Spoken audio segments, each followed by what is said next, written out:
Three, two, one. What is up, everyone? Welcome back to Conversing with Chris and Misa, the podcast. Today is Saturday. It is October 17th. It is approximately 1:35 in the PM on a beautiful Saturday afternoon here in El Paso, Texas. Guys, as always, co-host of the podcast, Misa is here with me. Misa, go ahead and say what's up. Yo, what it do? Back for a second round of producing. Joe Memes is here. Joe, say what's up to the pod, dude. How you guys doing today? Hopefully not the last, dude. Yeah, there you go, Joe. Your mic sounds a lot better today. There it does. Dude. It does. There you go. Wow. Proud of you, man.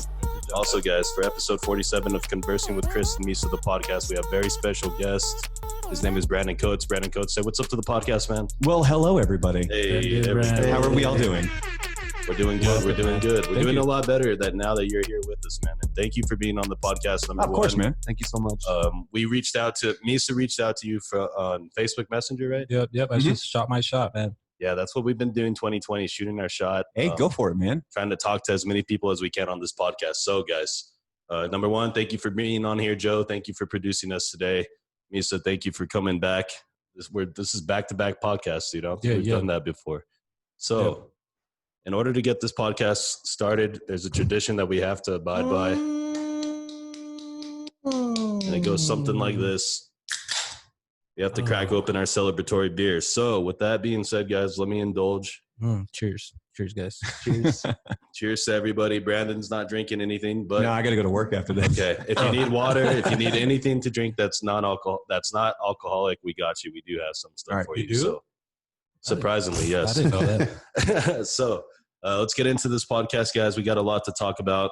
If you guys do not know who Mr. Brandon Coates is, go ahead, Brandon, tell the audience, a little bit about yourself and what you do.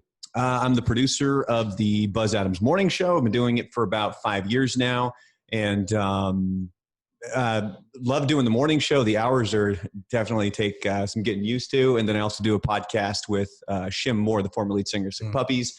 It's called Rockstar 101. Rockstar 101. And we've been doing that for about almost 2 years now. Nice. He and I have been doing that. So Fellow podcaster on the Yeah. pod today. Wow, Yes. I think that's a first for us, right? I don't think we've had anyone on here that's had a podcast No, besides no. Paticus, actually. besides Paticus. Besides Paticus. Okay, that's what's up, man. How did you develop like this love for like podcasting and like being on radio? Like, where did that come from? I mean, if you want to go all the way back to when I was a kid, music's always been major in my life. Like when I was a kid, Right. Queen was the band. Yeah. And it was like Yeah. Another One Bites the Dust. And I was maybe 2-3 years old, and I knew how to put the cassette in, and I was rocking out. And ever since then, music has always played a major role in my life. But when I never thought I would ever do anything with it. Like be in a band or anything like that? Yeah, I'm not really musically talented. I mean, I own a guitar, but I never play it. So it's just sitting there. But when going through high school, they're pushing you like, hey, what sort of direction do you want to go in? I never knew what I wanted to do. So I graduated high school. I went to community college taking just generic courses. Ended up working at a lumberyard. Nice. And we listened to the radio all the time. So all of a sudden I'm saying to myself, I could do that. I could do that shit. I can do that. Yeah. And there's a lot of people that do that. Yeah. A lot of people don't make it. There was a college that had a radio broadcasting school. So I went and I applied, I got in, and I graduated with 2003, I think, with an associate's. And then I've never looked back. I mean, there's even been times where I didn't want to do radio anymore. I just got burnt out of it. When I got let go in Florida back in 2012, and I was done. I moved back to Portland. I was like, I don't want to do this anymore. So you grew up in Portland, right? Because eventually you moved to Florida, but you're originally from Portland. Born and raised in Portland. Blazer fan. Blazer fan. Oh, no. Oh, yeah. Okay, real fast. Who's your favorite Trailblazer? Of all time? Of all time. Oh, man. Brandon Roy? God, that guy with his poor knees. Yeah, Jeez. I feel like Dude, Brandon Roy was the shit in 2K. was destined for greatness. When Yeah. you had Brandon Roy, you had LaMarcus Aldridge, and then Greg Oden. If his knees weren't made of brittle, then they would have been great. Dude, they took Dude, Greg. I forgot about Dude, Brandon. they took Roy. Greg. Yeah. Did you guys take Greg Greg Oden Oden over Kevin Durant. it. Yeah. Wow. Yep. You guys messed up. You guys should have taken KD. Well, we also took Sam Bowie over Michael Jordan back in '84. So there's that. Same too. mistake. They got the track record, bro. Well, an interesting Man. thing is too, a lot of people forget the Blazers. So the number one pick that year was Akeem Olajuwon, and the reason Portland didn't have the number one pick was a coin flip. They didn't have the lottery back then. It was a coin flip. So the Blazers, the reason they didn't go with Jordan was they had just drafted Clyde Drexler. I think he would probably be my top Blazer of all time. Although Damian Lillard's, he's ascending. Oh fast. man, big time. But they needed a center. They didn't want to draft somebody who was almost identical to Drexler. So that's why they went with Sam Bowie. No, so they went with Bowie at number 2, and then the Bulls got Jordan at number 3, and then the rest is history. So growing up in Portland, like obviously it's way different from. I grew up here. Misa grew up here. Joe grew up here. El Paso's kind of like our little bubble. We didn't really get to experience. Never left El Paso. Yeah, really. Well, besides San Antonio, but it's really not the same. Fathers of God. Can you give us what it's like to kind of grow up in the Pacific Northwest? It's changed dramatically because I grew up there. I lived there till I was 24. I moved away to Florida. I went back in 2013 for a couple of years, and it's changed dramatically. I remember growing up. Do you ever have those moments when you're watching a TV show or a movie and they mention El Paso and you're like, that's El Paso. Like we used to get that. We used to get that when it was Portland. It was like, oh, that's so cool. They mentioned Portland. Now when they do it, it's usually something bad. Well, I'm like, oh, why are you saying that? In the recent wake of what's happening, Portland's been the center focus of everything that's going on with the country right now. Yeah, and it was like Portlandia came out, and there's way too much truth about that show of how it's really morphed into this it's a different place than where I grew up, Okay. So What's the population? It's about 2.3 million, Whoa. I think, 2.4. Yeah. It's like a good double the size of El Paso. Yeah. We used to, times. when I first got into radio broadcasting school, you would look at all of the different size markets. You have New York, then LA, and then I think it might be Houston, Galveston. I think after Houston that, is Chicago, the third one. And so Portland, I think, was number 24. And every time the new rating books would come out, you'd see the population change and you'd see it increasing. And we're like, we're going to beat Pittsburgh. We're going to topple Pittsburgh. Yeah, fuck you, Pittsburgh. Fuck the Steelers. But yeah, so it's vastly different. And I never realized how cold it was until I moved to Florida and then to El Paso. And the weather, I don't remember it being so goddamn icy. Okay. When I moved back, that was a concern everywhere you're driving. Because when I went to broadcasting school, the college was probably 45 minutes to an hour away from my house. So it was a beefy drive, and it was way out there where it gets super cold. And it still wasn't even as cold as it was when I was back. The weather has changed. Yeah. A lot of it has changed, basically. Yeah. Everything from the culture to the weather. I mean, it's crazy. I mean, it's been how long since you last were living in Portland? 5 years. 5 years? Yeah, okay. I was there 2013 to 2015, right before I moved to El Paso. Okay, nice. And then you said you spent some time in Florida. Where in Florida were you? Fort Lauderdale. Okay, nice. My sister lived in Fort Lauderdale. Yeah? She actually moved north, and she lives in, I think it's Lake Worth, Florida. Mm-hmm. And it's north of Fort Lauderdale. She didn't like all the hustle and bustle. She kind of got a little annoyed with how many people there are down there. But I was like, well, you moved to Florida. Well, and everybody's angry down there too, man. There's something about humidity. It just makes people pissed off Dude, all the time. It's pissing me off, dude. It's so I when I first moved there, I moved there in 2005, and I moved to a little city called Pembroke Pines it's outside of Fort Lauderdale. I lived there for about a year, and then I moved to another place called Plantation, which was maybe 10 minutes from the beach. I never went to the beach. I'm like, and now that I'm like, God, I wish I should have taken advantage of going to the beach. But yeah, it's people are pissed off down there. The drivers suck. Yeah, because you take people who don't live there, because you get a lot of tourists down there, a bunch of old people who are retiring down there, and then people who don't speak English, whether they're from another country or they just don't speak. That's not their first language. Worse, and you put them all onto the roads at one time, and it's mass chaos. It's worse than El Paso, dude. Well, is it? That's close. I would say. I mean, I was one still thing New about Mexico the one drivers, thing too. about El Paso that blew my mind is that people do not care. Nope. When it comes to pulling out of a parking lot. They don't give a fuck, dude. Like I'm cruising down Mesa and there's somebody leaving the area where Asylum Comics is at, Yeah. and I'm like, oh, they're gonna clearly wait not for going to me. go. Yeah, they're going to wait for me to pass. No, They don't they're care. like, oh, go. So here, let me lock up my brakes and go around you so I don't hit you. I mean, all you hear is "good luck." And Yeah. then it just drives out. Yeah. I mean, every place has kind of their own negatives when it comes to driving. Like Florida's got theirs, like Portland's got theirs. It's almost people are too nice in Portland because you get stuck behind that dickhead who's at the stop sign, and you're like, "Yo, go ahead." I'm like, Dude, you're like I honking hate your those horn, and he's people, like, but "I'm I trying to be forget. nice." God. Come on, man. He's like, bro, don't you realize we're supposed to take turns? Like, you're just waving them through. Yeah. man. Well, there's this one area of Portland where, because Portland's split by a river. You've got a river that runs north-south, and that kind of splits the city in half. And so you have to cross the bridges, obviously, I worked downtown, which is on the west side, lived on the east side. So there's this one bridge, and it's congested beyond belief during rush hour. But this one place would always sort of function because people knew it was one for one when it came to merging. I pull up, this car goes, then I go, then this car goes, and and it's that zipper method where it's just one for one. And then there's this one dude that I got stuck behind, and I'm like, and he had plates from out of state, and I'm like, you don't know this, don't let me in. Like, we're gonna be here for hours, man. Yeah, dude, you gotta it's funny how you could identify them just by the plates of the car. You're like, God damn, this Yeah, I'm gonna be That stuck person's behind like, this if guy. I let that problem. person go, if I let that person go, I have to let him go too. dude. Yeah, And I feel bad if I don't let that guy go.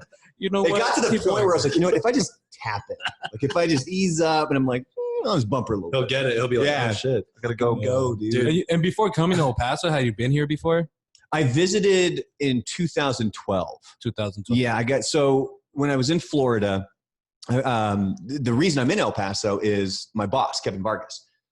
He hired me in Florida, and when 05, they put the rock station on. It was called 93 Rock, and it was a ton of fun because it was a brand new station. We were kind of, it was fun. Like it was a pretty fun environment. Like they let you guys do your thing, right? Kind of. In a way. But then by the end of it, it was very controlled, and it was like, you guys got to do, and it's like, It's real structured. this now that sucks. Yeah. So in 2010, that flipped, and it went from, I want to say it was in November sometime, and it flipped from rock to Christmas music. So we did Christmas through the holiday season, and then it flipped to an easy listening station after that.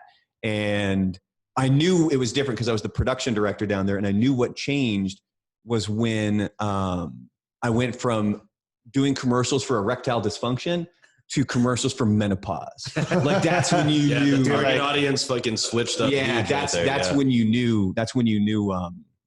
Change. But I mean, definitely did that changed it. work? Did that work for that? Yeah. Yeah. Like, I would think it'd be a hard thing if you think about it. You have like a group of people listening to it for a certain genre, and then it comes a season where they just stop, and then just like another. That's radio, dude. What's It even happens listening? all the time. What's even easy listening? What is that? like Coldplay. Nah, yeah, That's too easy. Coldplay feels. It's just easy. it's that stuff that you're gonna hear in like a department store. Yeah, like you're shopping at Dillard's. elevator music. Yeah. I mean, yes and no. I mean, it's you hear a lot of like soft R&B Yeah. stuff like Okay. that. Or like some soft, like maybe like a soft like Kelly Clarkson song. or Oh, something Yeah, like that. yeah. Stuff know you what I listen to. Okay. Yeah, I got that shit on my Apple Music for sure, dude. And so he got let go in 2010 when the station flipped. They moved him to Houston. I got to keep my job since I was the production director. They were like, "Oh, we'll just make commercials for this station." I was like, "All right, fine."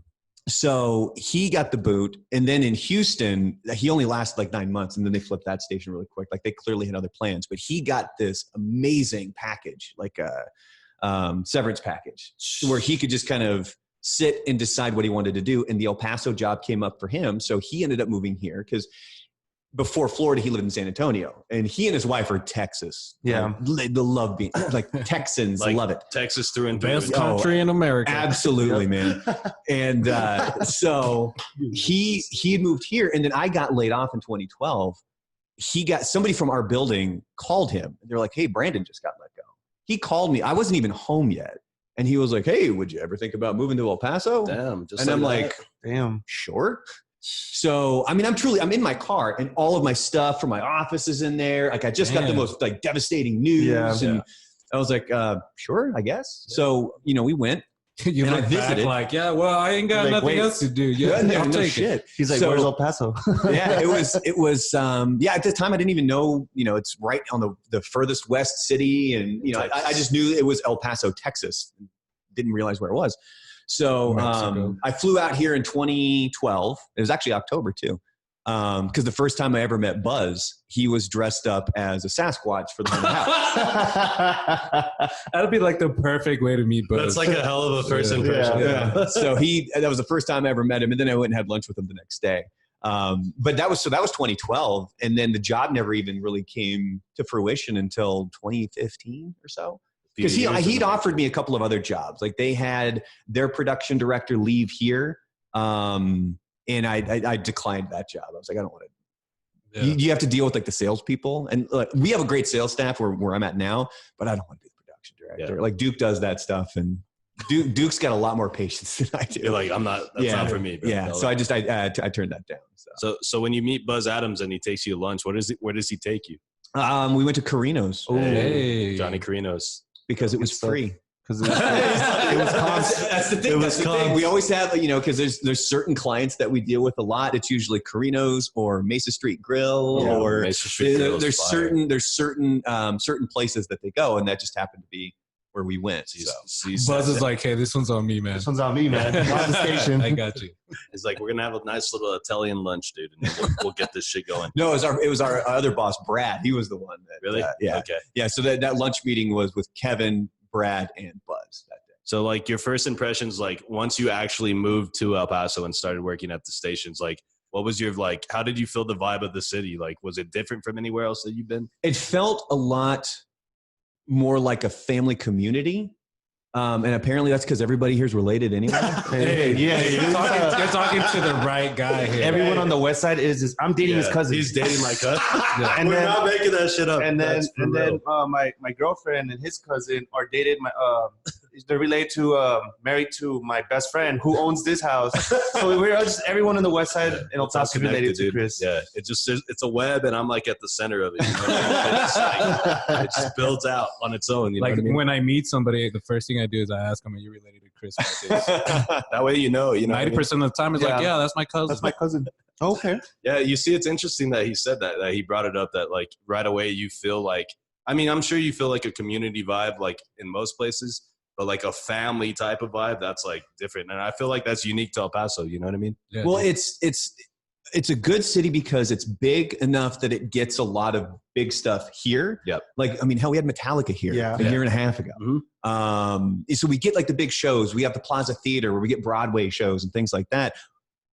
But it's not overwhelmingly big city. Yeah, you're Although not we had the crappy traffic for a while there, Yeah. when they were doing the whole I-10 project. yeah, but you're not gonna go dump a fucking NFL football team in El Paso. Like, it's No. probably not gonna work. I- out. man, I when you still got think- to that Juarez right here and how dangerous it is. I still think an XFL team would do fine. Yeah. Yeah, I think an I'd join. An XFL team would do fine. Or I feel like if, well, I mean, I feel like if UTEP was just better, like when UTEP was good, this was like heyday back in like 2004, 2005. Mhm. Like the fucking Sun Bowl was rocking, dude. You Yeah. know what I mean? So That's I all just, you When needed. you go watch That's all those you old needed. games and you actually see the Sun Bowl filled with people. Like when you find that old video of that dude getting an HJ. yeah, up on the- yeah. Hell yes, dude. During the Texas game, there's a guy getting a fucking hand job on the mound, and I didn't Really? actually, Yes. I didn't know about this. and I they actually showed heard it on from- ESPN, dude. No, Yeah, Dude, ESPN was covering the game, right? And then they do like when they come back or when they Like go to an break, aerial I view? forget. Yeah. And they do an aerial, they cut to an aerial view of the fucking mountain. And then they zoom in on the couple. the They're chick's got her hand like in his pants. straight in his pants. Yeah. And then they're like, well, looks like they're having a good time tonight. And back to the game. Yeah. And the announcer's just got to play it off like nothing happened, man. That's got to be so hard to be like live on air, like doing that. And then you see this and you're kind of like, you have to be reserved. You know what I mean? Yeah, just move by it, man. Move past it. That's funny. Yeah. I don't even know if I you think can- I even did a whole article on our website for it. Oh man. They took Trying it to all pull it down. up. Dude, I Let's think see. they took the video for sure. I don't think is up anymore. I haven't seen it surfacing. But Let's see. That shit's hilarious, man. Yeah. I'm glad you remember that. But yeah, I That's think like hilarious, as dude. long as the team is winning in El Paso, I think because like the Chihuahuas and the Locomotives, they draw good crowds because they're competitive. You know what I mean? Yeah, Locomotive got a playoff game today. Yeah. Yeah. Yeah. It's the final actually. They're like in the championship game today. Tried to get tickets. Could get tickets. Yeah, it's Yeah. hard. And And are then- they still hosting it, even though, or Mhm. they're letting fans there? Yeah, they're exempt. Them and UTEP were exempt, but then UTEP's game today got canceled or postponed because Southern Miss had players that were testing positive for COVID. There it is. And there you go. You see. So yeah, dude, it's crazy. So I guess you don't get the COVID if you go to those games. Well, we spoke to the mayor yesterday, and he was talking about how that's out of kind of their jurisdiction since that came from the governor. Okay. He can't overrule that. Now, he can control the high school games and stuff like that. Like any local entity. Exactly. Okay. But when it came to UTEP and the Locomotive games, It's just it's out of looks his bad. Private? Is it because it's private? At the same time, it looks bad when you're giving restrictions now, you know, like after 9 Mhm. and all this stuff. And then, but if you're going to UTEP game and Locomotives, you're fine. Yeah, it's just You know, it's it's a weird situation, and you're kind of in a lose-lose situation. You're if gonna the lose mayor, regardless, dude. because if you look at the COVID numbers, El Paso, we're like leading Number the country. two. Yeah. Dude, if there was We're number one if at there was like something. a college football rankings for like the worst fucking team like that like just spreads COVID everywhere, like El Paso, like we're number 1, bro. Like, Yeah. we're doing a good job at it. Like, Yeah. you know what I mean? It's ridiculous, dude. well, I don't even know why I'm saying all this. I stay home every day, so See, that's the thing. I love staying home. My wife hates it though. Oh, Yeah. she hates it. She's like, can we go like she's have got a it, nice yeah. dinner or some shit? She has to get out of the house. They get stir. Her and my daughter Get they get stir stir crazy. They can't. They get cabin fever. The kid starts acting up just because she's cooped up. Yeah. Like, she's Yeah. like, Whole gotta day. get out of this house. Yeah, man. she's like, she has like pent up frustration. Like, she's like, what am like? there's nothing to do here. Like, Go to the bored, you know what I backyard. mean? yeah. Go to pull some Go to- weeds. I had to do that. Yeah, yeah. We have half of our yard is artificial grass, the other half's gravel. So when the dogs are back there, they'll kick the gravel into the grass. So I was like, go pick up the gravel. And she did. Yeah, she's like, hell yeah. One by one. Give me Shit something else to do, man. So tell us a little bit about like working on the Buzz Adams show. Obviously, that show has been around for so fucking long. Since I Yeah, can man. remember. Since I was a Dude, kid. since I was a little kid, my dad loves fucking KLEQ. He would listen to that shit out in the like anytime we were in the car, the fucking KLEQ was on. If not, fucking Tom Petty and the Heartbreakers was on. So I was down with either. Yep. But I just remember that show was always on, especially in the morning getting Yep. dropped off at school, dude. I remember that's that how I shit. remember it too. But for me, like once I got older, when I actually started listening, I've always listened since you were there. I didn't know that you had only been there for 5 years. Mhm. You know, so I guess it was like 4 years ago when I actually started listening every morning.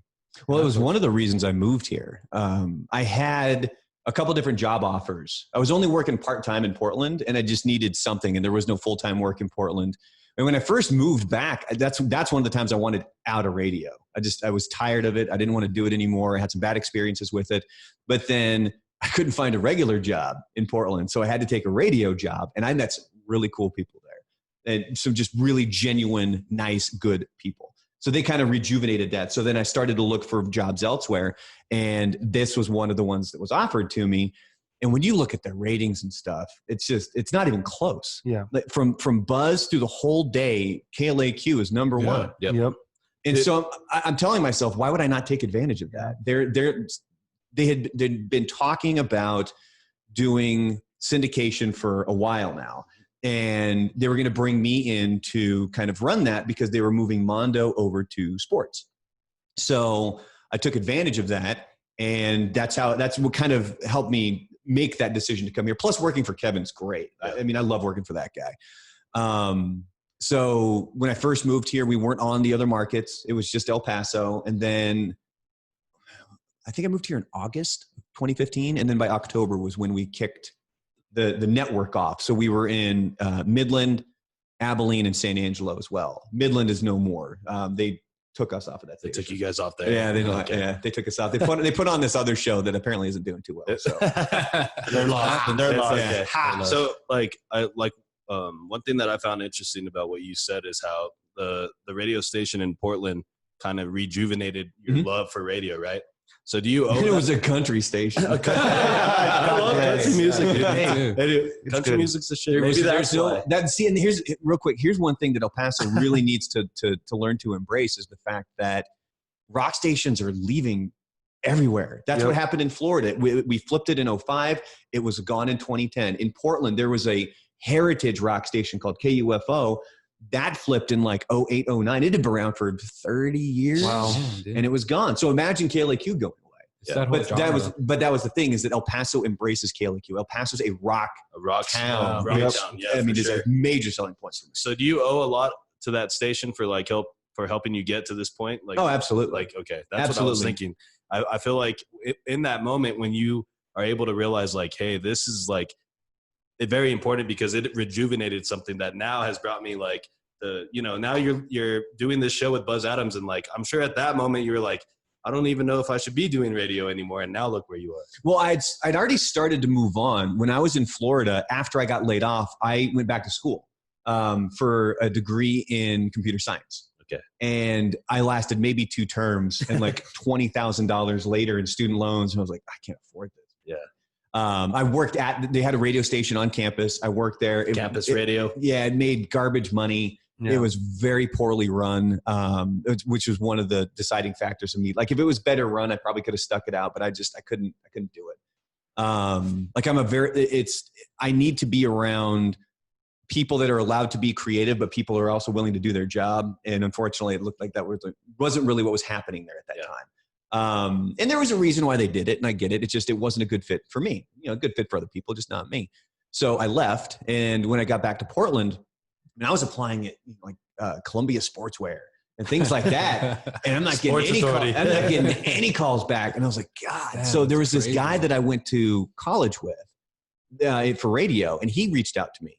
He was working at this country station in Portland, and he said, hey, we're looking for weekend part-timers. Do you want to come work for us? So I said, sure. And I did. And then that's how I ended up there. And I met some of the 2 names specifically, Jake Byron and Danny Dwyer. Those guys were awesome. Like the most genuine, give you the shirt off your back kind of guys. Like they're just amazing, amazing human beings. And that really kind of got the creative juices going. Cause I started at weekends on the Bull. I ended up becoming a production assistant, helping him with commercials, having to put in those goddamn O'Reilly commercials all the time. O'Reilly. O'Reilly's. I got it. Auto parts. There you go. And you put like 15 of those things in, and it's always right at the end. So you have to put what's called a seg tone on the end to fire off the next element. And so that's all you hear for each one of those of the O'Reillys. And it's like, God, Dude, yeah. After a while, you're like, fuck O'Reilly. On the way home. You're flipping them off. Yeah, he's like on the way home. He passes one. He's like, fuck you, fucking leaning out the window. Like, go fuck yourself. They're like, what's wrong with that? Your jingle sucks. And then I did that, and then I went worked with the news station for a little bit, and that's the most nervous I've ever been on the air. On a news station? Yeah, it was. I was doing the overnight shift, and it was one of those shifts where that station's got 24 hours. Somebody's in there doing stuff. And one of the best parts of it was they played episodes of The Twilight Zone for like a half-hour block. Oh, it was so cool. I loved it. But you would do these quick kind of 20 to 30-second news briefs of, hey, here's what's going on. And I remember shaking. I'm like, I've been in radio for 15 years. What am I doing? And I'm like, oh, and I turn it on, and I'm pretty sure I sounded a little bit like this. It's a little cold today. Yeah, I was just crazy nervous. Was for it some just reason. because like the element of television, like that just was freaking you out, or like, is it the fact that now like people are seeing what you're doing? Oh no, I opposed to wasn't. just, Nobody was like- seeing me. This was still radio. Well, I mean, like they're like what I'm trying to say is like when you're, because you said you were getting nervous on television, right? No. it's still This was still a radio. Oh, station. this is still radio. Okay, my bad. Sorry. Yeah, so this was Are just you still high, Chris? Yeah, dude. This for was sure. actually the frequency 101.1. That was the rock station. Okay. And then by the time I moved there, that was a news station, and so that's the one that I was working for, and that was the one where I'm like crazy nervous, and you're What the made only. you all nervous? I don't. about it? That's the thing. I don't know. I think it was just because You're giving it's the- people bad news or something. No, it was very specifically timed. Like you need to be done at this moment. You need to hit this. And I wasn't comfortable with the board yet. So I wasn't 100, and I'm going through everything in my head. Like right now, when I'm running the board for Buzz, it's, you're flipping things nonstop, but I've been doing it for 5 years. Yep. So this is at this first moment, those nerves really hit. But then after the first few breaks, it was fine. Like there was no issues. But the other thing too was we were in a high rise in downtown Portland. And this is one of the funniest stories about my mom was I'm all alone on the overnight shift. There's nobody else in the building. And she asks me, she was like, so are you? She's like, oh, you all by yourself? I was like, yeah, it's just me. I'll walk around. I don't see anybody. I'm pretty sure that people come in and clean, but other than that, it's me. And she gets this like really like sad look on her face. And I'm like, what's wrong? And she goes, I'm just thinking about Die Hard. Like she was envisioning these terrorists coming in to get these bombs that are like in the bottom of the building that I'm in, and her poor son is just stuck in the building. And John McClane's gonna come swinging through the window while I'm doing a news break or something. But it was just so funny. That's where her brain went with that. It's hilarious. Yeah, dude. Because that you wouldn't think like that would be her reaction. She's like, yeah, it's Die Hard. Really, Die Hard. And then it was at that moment too when we were thinking about it, and I was like, we need to watch Die Hard. Yeah. I think that's when I bought it. That shit's funny. So you said after this you have to go to work, right? So like, what's like the daily routine of working on the Buzz Adams show? Well, I get up at 3 a.m. and I'm at work by 4, and then so about from 4 to 5, I'm getting things ready for the show. I'm looking up topics. I'm writing my sports report. Just kind of getting everything ready. And it actually now at this point, I spend 15 minutes cleaning and sanitizing. So like the first thing, we have these big buckets of like the Home Depot buckets with all like the Clorox wipes and stuff. And just, I cover everything now. We got some over there for you if you need some. We got some. So then about 5 o'clock, that's when let me backpedal a little bit. 15 minutes before the show, we all meet to go over the topics for that day. And we have a big dry erase board where we map out all the segments. Here's what we're going to do here. And, we have an interview here, maybe stuff like that. And then 5 o'clock, the show goes on. We're on till 10. And it used to be stick around till noon, do work in the office. But now it's just go home. Everybody from home. Yeah. Done. But that's one of the reasons why I got to go into work is we have a system set up so that we can record stuff and put it in remotely from our house. But for some reason, mine's not working. So that's why I got to actually go into work into today. the studio. Yeah. Okay. Yeah. Yeah, dude, that's interesting. That sounds kind of like hectic in some ways. It can be, especially with a guy like Buzz who doesn't pay attention to the majority of the things that are happening. This was a couple weeks ago, and like I do sports, Lisa does news, Joanna does entertainment news, and we were talking about that movie Cuties on Netflix. Oh yeah, I remember a lot of that. backlash. How they were getting sued by somebody here in Texas. So I write down entertainment news, and then Joanna gives me the stories that she's talking about. That's the first thing, Cuties/Netflix. He's not even paying attention. And so she's done telling us the stories, and Buzz goes, oh, hey, if you want, Cuties is getting sued. And we're like, dude, I'm like, look at the board, man. I'm like, I just wrote it down. Jesus, God bless. Yeah, I love Buzz, man. I think he's hilarious. I think he's a smart dude. But I think what he does a lot is like you said, he'll just kind of space out. And No, big time. And then he'll just interrupt whoever is talking. Or if somebody's about to say something, he'll just jump in and like just. Sometimes I'm like, dude, I'm waiting for this guy to finish saying what I'm going to say. But it's just Buzz keeps going. Yeah, we do get that sometimes when we have, Ask a Lawyer or those segments. And there are people who chime in and are like, dude, we want to hear the lawyer, Buzz, not you. They're like, Buzz, you don't have your goddamn law degree. we need the lawyer's opinion. But he's good at it, man. There's a reason he's been here for 30 years, and there's a reason the ratings are so good. And there was a reason the company wanted to syndicate the show. Yeah. Yeah, and then like, you know how I know that people love the Buzz Adams Morning Show? Like there's a lady at my work. I work in an office environment, right? She's an older lady. She could be my grandma. And every fucking morning, bro, you hear from her corner cubicle, the Buzz Adams Show. Every morning, dude. She's like there's not one morning where that shit is not on. You know what I mean? Yep. She's a dedicated listener, dude. Yeah, we've had a few fans that we've told, hey, we got Brandon Coates coming up. It's like, no shit. We've had Fernando Cuevas on already. And so now that you're here, they're like, dude, Brandon, no way. Brandon?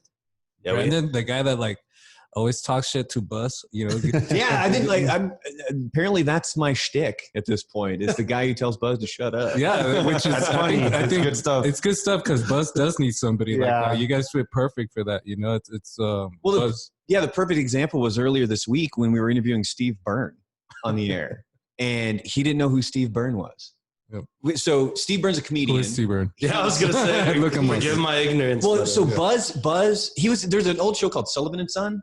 It was on TBS. So okay. he's a comedian, and he's got a new movie coming out. It's called Opening Act, and it's kind of a biographical movie, not directly, but it's really just his experience in being a comedian and kind of going through that comedy scene. And they got another Asian guy to play him as like the younger version. Buzz thought that younger Asian guy was Steve Byrne. Is that him on the screen? Yeah.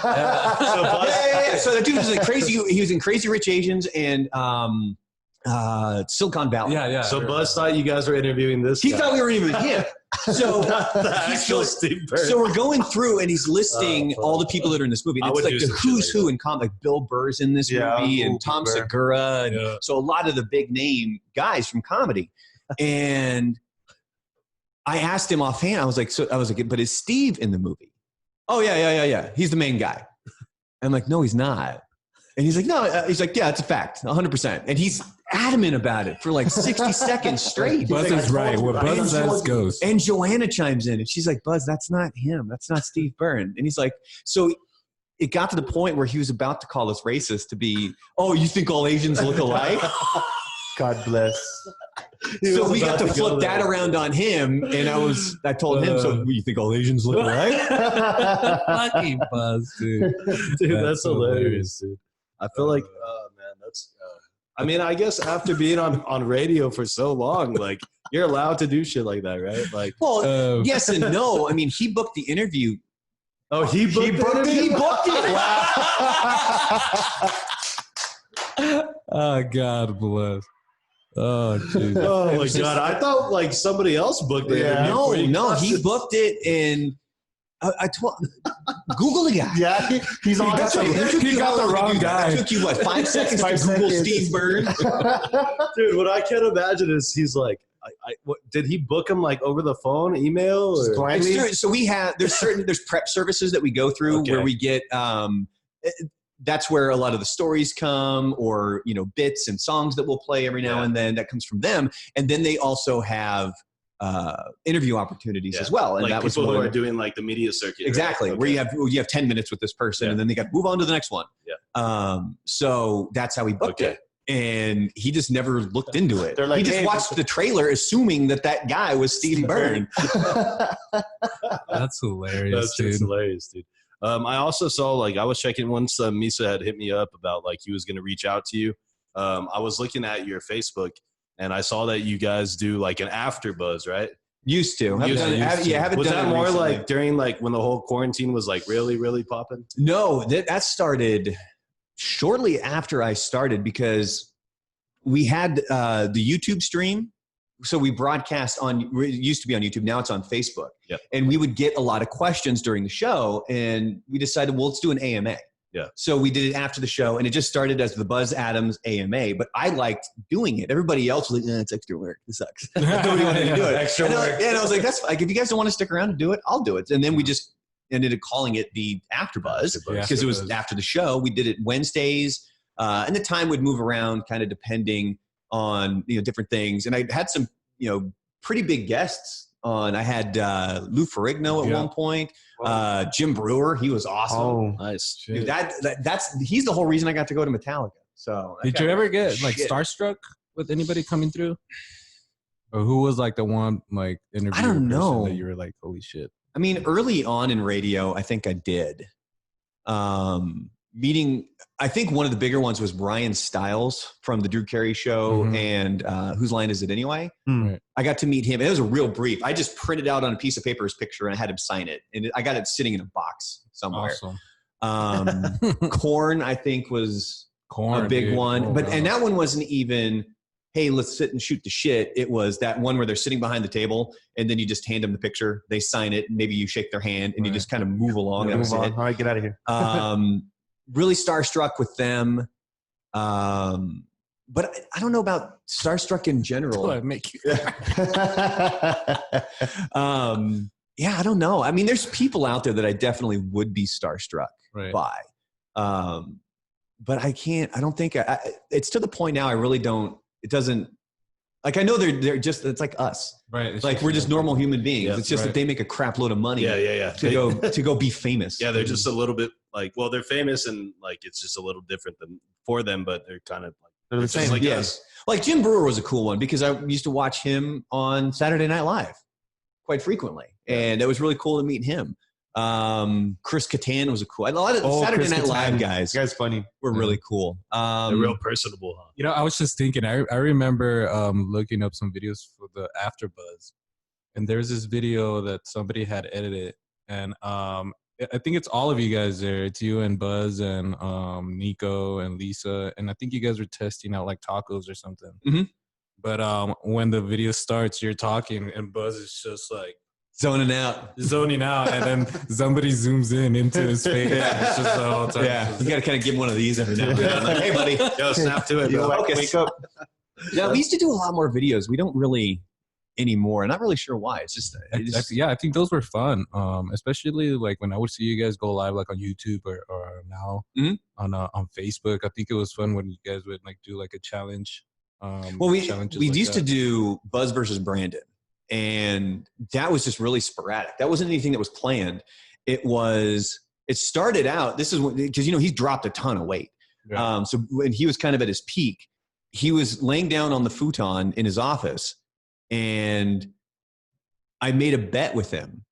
I said, I bet you can't get up without using your hands. Oh, I think I remember. You can't just swing your legs and get up. And he couldn't do it. He was like a turtle. Like he was kind of stuck. So that's what started it. And then it got to the point where in our conference room where we have our meetings, there was a stool. So I bet him he couldn't stand on the stool on one leg for 15 seconds, maybe. Like it wasn't a lot.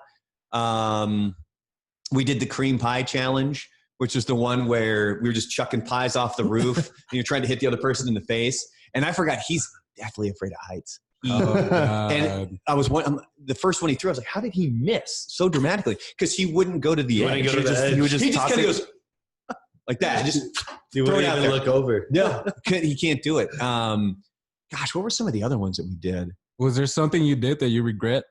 That I regret? Yeah, that hurt, or you just didn't hurt, but I got a bunch of pubes to the face. Oh my God, whoa. That's gross. This is when I first started That's too. Joe every night. And you know the pie face game, where you click the thing and then it splatters on you. Well, Steve Trevino, the comedian, was in, and he came in both Thursday and Friday at this time because he lives. I think he still lives in New Braunfels, but he lives here in Texas, so he just drives over. And I still flip him shit about this too because he has his own podcast that he does with his wife, and they were doing their own pie challenge. So I commented on his. I was like, at least there's no pubes in the pie because it was his idea. He came in and he was like, hey, what if we all just trim them up and we mix them all together and we put that on top of the whipped cream or the shaved cream or whatever we use. And splat. Yeah. So it was myself, Buzz, Steve, and at the time this was when Stephanie was working on the show. And she was pretty funny about it. She goes, look, I don't have pubes, but I'll compete. So we did. And the thing with the game is that it's designed for one person to click multiple times. We were only clicking it once each. So I went first and it clicks. And it was one of the only time Steve Trevino's ever cursed on the air. He dropped an F-bomb. Like he was so nervous as he sat down. He's like this. He goes, "Oh fuck!" And Fernie had to run the board because I was in the other studio playing the game. So he hit the dump, and he was like, "Dude, don't curse again because we don't have that delay anymore." And so it's just click, click, click, and it goes through. It went through twice. Whoa! 2 full times, and then it comes back around to me. It's just the anxiety of that. And click, and then right there, and it's just. Oh, and both Buzz and Steve were like, "Yeah, I haven't showered in 2 days." Bro. Just fucking rubbing it After in. the Fucking fact, disgusting, man. Like, yeah, that's the one that I don't say I regret doing it, but that would be the most That's negative consequences I've ever had. Yeah. that shit's Would you do it hilarious. again? You guys want to try it right now? No. Damn it. I'll pass the baton on that one to you guys. He's like, you guys do it. You haven't done it before. All right, guys. So we're coming up on the 45-minute mark. We're going to take a quick break. And then when we come back, we're going to ask Brandon some 5 random questions. We're also going to talk to him about a butt clapping volume test. Ooh, That should be pretty that was interesting. hilarious, dude. Right? So, yeah, guys, we'll be right back. We're going to take this break. So make sure you follow us on Facebook, like us on Instagram, subscribe to our YouTube channel, Apple Podcast, rate and review. Brandon, thank you for being on once again. Let's take this break and we will get right back to it.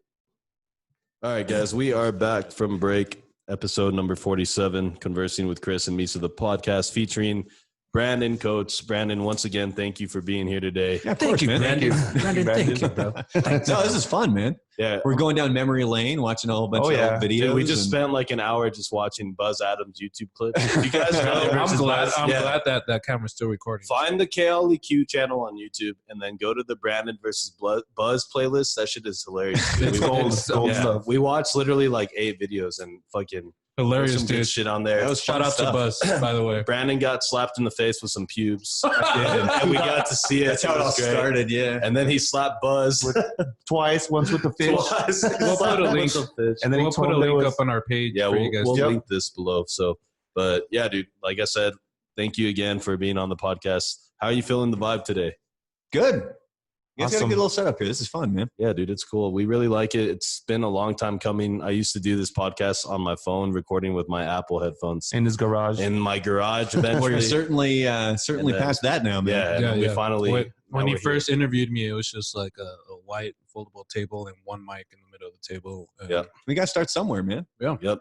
So I just thought like, damn it, Chris, why couldn't you call me like when you had all this shit set up? And now I'll have to spend my own money on this you shit. didn't want to put in the fucking groundwork, Nah, bro. dude, but That's it's all what right. it's Whatever. about. I'm gonna be like, hey, yo, Chris, remember that time I bought those mics?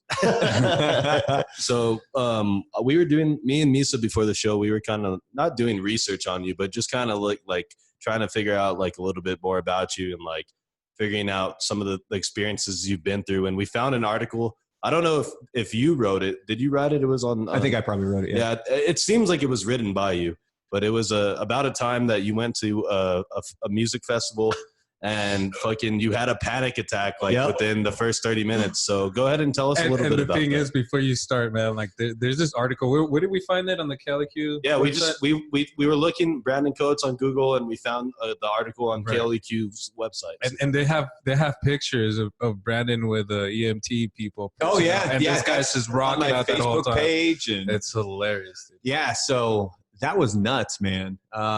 It was something that I've dealt with for my adult life that I never really quite got a grasp of. Brandon's scroll craziest down, conscious Joe. story, full blown panic Yeah, attack. scroll down a little and you'll see the pictures Misa was talking about. There you go. They're gonna be getting wearing a poncho. That shit's hilarious. So yeah, so this was Family Values 2006, I think is when it was. And this, unfortunately, this was my first panic attack. I've had others since then, and it sucks, man.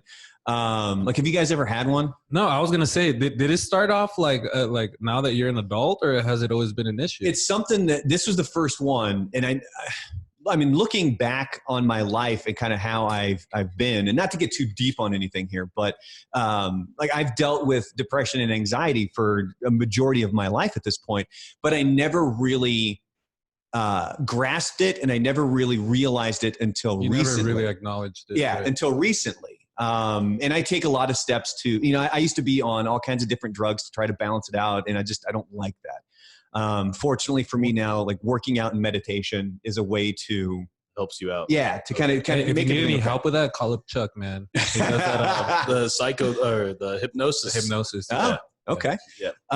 So this was the first one that ever hit me, and it was Family Values. I remember I got the day off. It was in the middle of the week, and this was down in South Florida, and my boss, Kevin, had given me the day off because I'd worked like 30 straight days or something. Yeah, it says in the article you went on like a binge of just working nothing but straight days. Because and this then- was really yeah. early on in the station, so we didn't have a lot of part-timers. So I was working Monday through Friday normally, and then I was on the air Saturday and Sunday live. So this is something 30 days or 14 days or whatever it was. It was a lot. So Kevin said, hey, I'm going to give you the day off so you can go to Family Values. All right, cool. I remember waking up that morning. I felt great. I was nice and calm. Everything was good. You know, the birds are singing and the sky is blue and everything felt great. It's amazing. It's a beautiful morning. I'm strutting out and everything. So we get out there, and I think one of the bands was already on stage. And I'm hanging out, not backstage, but in this little VIP area that we had. I grab a beer. And all of a sudden I notice like my feet feel weird and my hands are starting to tingle and my heart's starting to race, and it just feels awkward. Like something's going on there. So I'm just trying to breathe and nothing's working. Then all of a sudden I get this, like I get tunnel vision. Oh, shit. And I was like, something's happening. So I go over to a guy I work with and I was like, I need an EMT. Like, I think I'm having a heart attack. Like that's what it feels It's like. that Your acid chest that just took. Yeah, your chest hurts. It's a horrific feeling, man. If you've never had it, just I wouldn't wish it upon anybody. So he thinks I'm fucking around. So, no, you don't. Yeah, and like real fast, like I don't think I've ever had a full like blown panic attack, but sometimes like when I'm driving, I'll get like, if there's like a lot of traffic, like I'll get like this crazy anxiety. It's called road rage. No, dude, it's like, no. It's Road not rage. road rage. It's anxiety where I feel like, dude, like I don't know what the fuck is gonna go. Like, you know what I mean? Right. Like, Well, see, and it that's feels weird. Dude. that's kind of like the beginning of an anxiety attack, Okay. because an anxiety attack is sparked by something. Okay. It's an event. It's stress. It's something's created it. Where with a panic attack, It's just out of nowhere. hits. Yeah, Okay. it just hit, and that's what That's crazy. That's dude. the Yeah. scariest thing about them. And this thing hit, and all of a sudden, so the paramedics come over and they're helping me out and they're checking my vitals and they're saying everything's fine, but it's still like I'm dying. Like this is how I died. But at least I'm at a corn show, right? Like That's why he goes like that. Legendary. So I'm sitting there and I'm like, Legendary death. I got my hand. I got my head between my legs, and I'm like shaking. I'm like, oh, geez, like this sucks. And then I looked at the paramedic, and I was like, dude, can I have a cigarette? And he's like, no, you can't have a cigarette. And then, so some of my buddies were working security there, and they're laughing. They're like, look at this guy. He's dying, and he wants a cigarette. The And I'm paramedic's like, like, because yeah. all I'm trying to do is I'm thinking of something that will calm me down. I was thinking like maybe a cigarette would help though. Yeah. Right? Like, Because a cigarette's technically an upper. And so that's only going to make things worse. Yep. So they get me on the gurney, and they're wheeling me out. And like in the picture, you can see I've got, because it's pouring down rain. It's in the middle of the summer in South Florida. Look at him. Look at him. So He's it's like, pouring down yeah. rain, and they're like, Brandon, pictures, and I'm like, ah. So they get me to the hospital, and they're telling, and the paramedics were super cool guys. They were really nice. You know, they gave me like a Xanax, which is kind of, I'm like, this is amazing. I need to be taking this every day. I need more of these. Yeah, right. And so I'm hanging out in the hospital room by myself, and 15, 20 minutes later, maybe a little bit longer, the same paramedics come back, and they're wheeling this dude back, and his ankle's busted. Oh, And he's covered in mud. Like it looked like Dax, how it was like sticking to the this is side. to the right. Dude, Yeah. I can't watch that, bro. I get like And sick and like, it's not easy. So they bring him in. And so they decide, let's go talk to Brandon real quick. Because, check in, see how he's doing. So we start shooting the shit. And they're telling me the story about how this dude was up on the lawn at the amphitheater, and it's caked in mud because it was pouring rain. He's caked in mud, and nobody knew him. Like whoever he was with left. Yeah. Oh, man. So he's stuck there. He fell, and that's how he broke his leg. damn. And so they called the paramedics, and they're like, we need to get this dude out of here. So they did, and he's caked in mud. And then they eventually come back, and it was an hour and a half later is when the guy starts to wake up, and they've got his hands tied, and he's freaking out. No, I'm sorry, they weren't tied yet. They tied them because he yanks the catheter out of his throat. You know, the one they do to like intubate you, because the guy was throwing up on himself, and he was in bad shape. So he just like straight out. So then they had to drug him, tie him down, and then Go back to sleep. Here's two and then seconds. your panic attack started again. No, I'm like, look, I went through some shit, but I'm not that. Like, I'm cool with that, I didn't man. have a fucking tube down my fucking throat that I had to fucking yank out. Yeah, Fuck that. but no, I mean, they suck. I wouldn't wish them on anybody. But I'm to the point in my life now, I think I've probably had 3 or 4 at this point, and they come out of nowhere and they're fucking terrifying.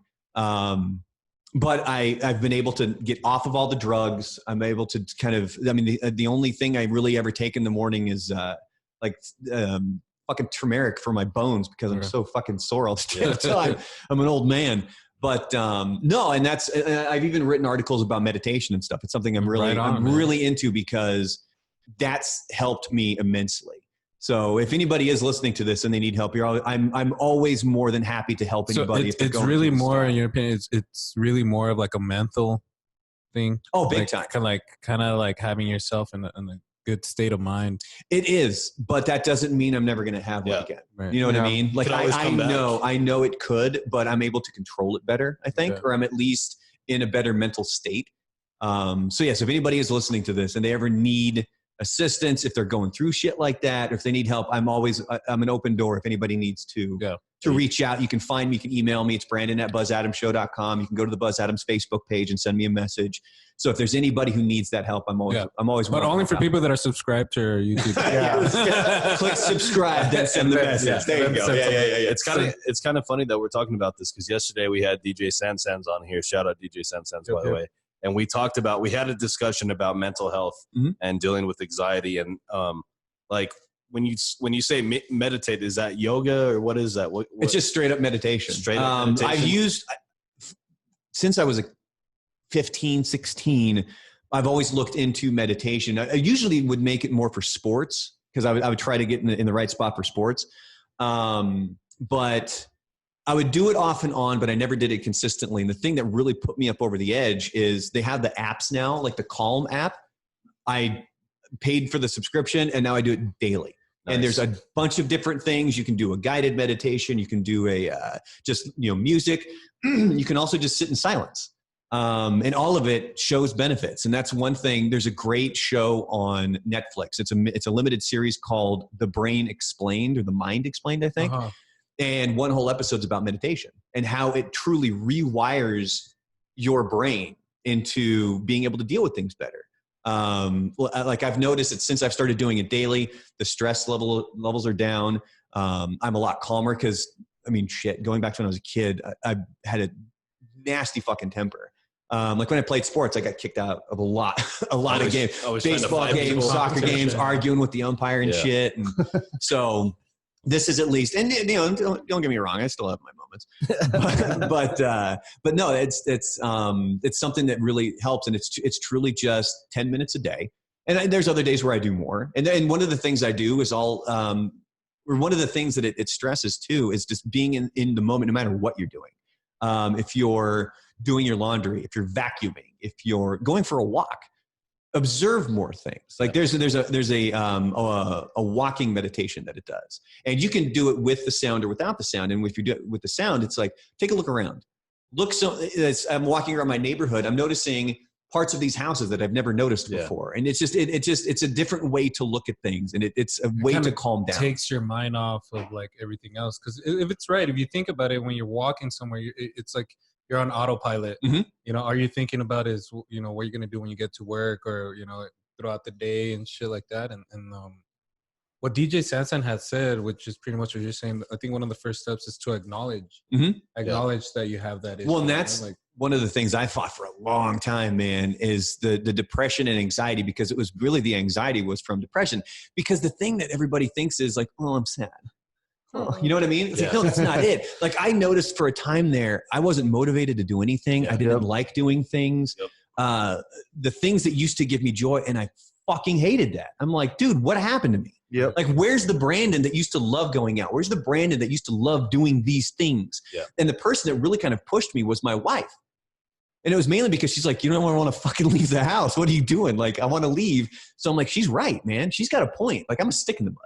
So, it's one thing to be a homebody. It's another thing to be a stick in the mud. So then that's when I really started to look into it, and I really started to read up on it and watch videos on it and do the meditations and stuff. And there's people out there, you got to be on medication. That's just the unfortunate side effects of things. There's no way you can do it on your own. But then there's a lot of people out there who I think are on medication that don't need to be on medication. Right. They've gone in and that's the quick fix. That's the go-to. And I'm here to tell you, you don't have to. No. There are people that you do. Like, don't get me wrong. But there are a lot of people out there who I think are on medications that they could very easily put in a little bit more work. But that's what kind of scares people sometimes. I mean, that's is like the with work everything else. aspect. You look for the easy way out on stuff that you don't like to deal with. Well, and that's what's changed in me over the past 20 years or so. Is I was lazy as hell, man. Like when I was in school, I was able to coast and get B's. Yeah. Like I never really had to put a lot of effort in. My sister was the straight A student, so I was like, well, I'm not going to match that. So, like, might as well. One One of us had to do it, and she. well, I remember I got straight A's one time, and then I was like, this is it. That's it. Yeah, nobody gave a fuck. I'm like, I don't get a parade or anything. Yeah. Like, well, fuck this. I was able to kind of get through and just coast. And when it came to sports too, I was kind of naturally gifted, so I was able to coast. But then when I would compete against people who actually practiced and were good, I got my ass kicked. Yeah. Like all of a sudden I'm like, oh shit, I'm not that good. Yeah, because you realize that they were outworking you. You know what I mean? Exactly. Yeah. So when I got into radio, was one of the things my advisor first told me was, you've got a lot of talent, but if you don't put in the work, you're not going to go anywhere. Yep. Those two things go hand in hand. Exactly, and you've got to have them both in order to really succeed. I mean, you can succeed with one or the other, but you really need both. And You're taking notes, right, Joe? You're taking some fucking notes, right? I hope so. But unfortunately, I got lazy again, like when I was in Florida, and I think that's kind of what sparked maybe this panic attack. Was I was really unhealthy. I wasn't eating good. I was drinking a lot. Like I would polish off a half gallon of whiskey in a weekend. Jeez, damn. Like nothing. Yeah. It's the way that I was at that time. And I was able to function like that, but that's no way to live life. Like that sucks. No, yeah. So I got to the point where I don't even remember when it was, but I became more determined. I'm like, I'm going to put in the work. I'm going to do this shit right. So now anything I do, I'm doing it 100%. I started kickboxing 5 years ago, and the goal was to actually compete, to actually get, my old ass is to go get in an actual kickboxing match. Throw some hands. Some MMA. Chris got some boxing classes too. Yeah. A long time ago. But unfortunately, none of it's ever really, it never really panned out, especially with COVID and stuff. And the gym that I went to closed. So now I take Krav Maga. Well, before COVID, I was taking Krav Maga. But so I was determined. And my wife would always be like, she would see my shins. I kicked the heavy bag and they're just all bruised up and you're sore. And I got to one point, I actually tore my labrum and I had to have surgery. It's just going too hard. Yeah. And that was, and she's like, I get that you want to to do your best, but fucking pull it back a notch, man. Chill out, guy. So, I've made the decision here within the past few years, no matter what I'm doing, I'm going to put 100% effort in, no matter what. Right. So if it's kickboxing, if it's the Buzz Adams Morning Show, if I choose to get that bachelor's degree, it's going to be 100% and I'm going to do it right. Yep. So that's the way everybody should be thinking. Yep. You inspired me right now. You inspired. Yeah, make sure to cut this part out and send it straight to my like that. Well, I mean, shit. If you need inspiration, go watch those Joe Rogan videos. Joe Rogan, that guy. You know what amazing. inspires me? What inspires me is the very first Joe Rogan video. I don't know if you've searched it up on YouTube, and if you look it up, it's like, if you think like, dude, this was 11 years ago. This guy, and when the video starts, you see Joe Rogan's friend. Just they don't even know they're going live. Yeah. They're like, are we live yet? Like, and it's like, dude, he and went now from look that. where And look at where he's at. Well, I think it ended up being an ad. He has the products called On It, and that a bunch of different things. And he, it's a part of this ad where he says, if you were the hero of your own story, what would that hero do today? Be that hero. Like that. Like that's the motivation. Like don't fuck around anymore, That's man. a brilliant call to action. Like if you be the hero of your own story. If there's something that you want to do, if you want to go box, go fucking box. If there's something that you want to do, go do it. Yeah. There's nothing stopping you but you. Yourself. Oh yeah, but I mean, obviously, if you have physical issues and you can't box. Exactly. I'm blind. But other than that, like in general terms, like but be the message. And it sounds corny. It sounds fucking cliche. It sounds stupid. But it's true. Yeah. It's like 100% like the real shit. It's like, I feel like life is almost cliches, and that's why they're cliches, dude. Because it's like, for a reason, somebody's saying, "Hey, you want to make it in life? Well, guess what? Just work fucking hard." It's a cliche, but it's the goddamn truth. It's the work thing that it's really consistency. Yeah, You and that's where a lot of people kind of start to to fade a little bit is that they get lazy or they get complacent or they're not seeing the results that they think that they should be seeing. You know or what I they mean? just get too comfortable where they're at, and they just don't look forward. That's exactly where I was when I was in Florida. That's the exact same thing that happened was I got complacent and I became comfortable with where I was.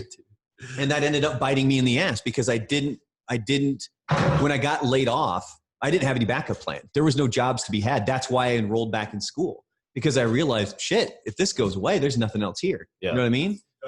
So you just need to be able to find what you want to do and then you just have to do it. It sounds stupid. It sounds cliche. It sounds cheesy, but it's true.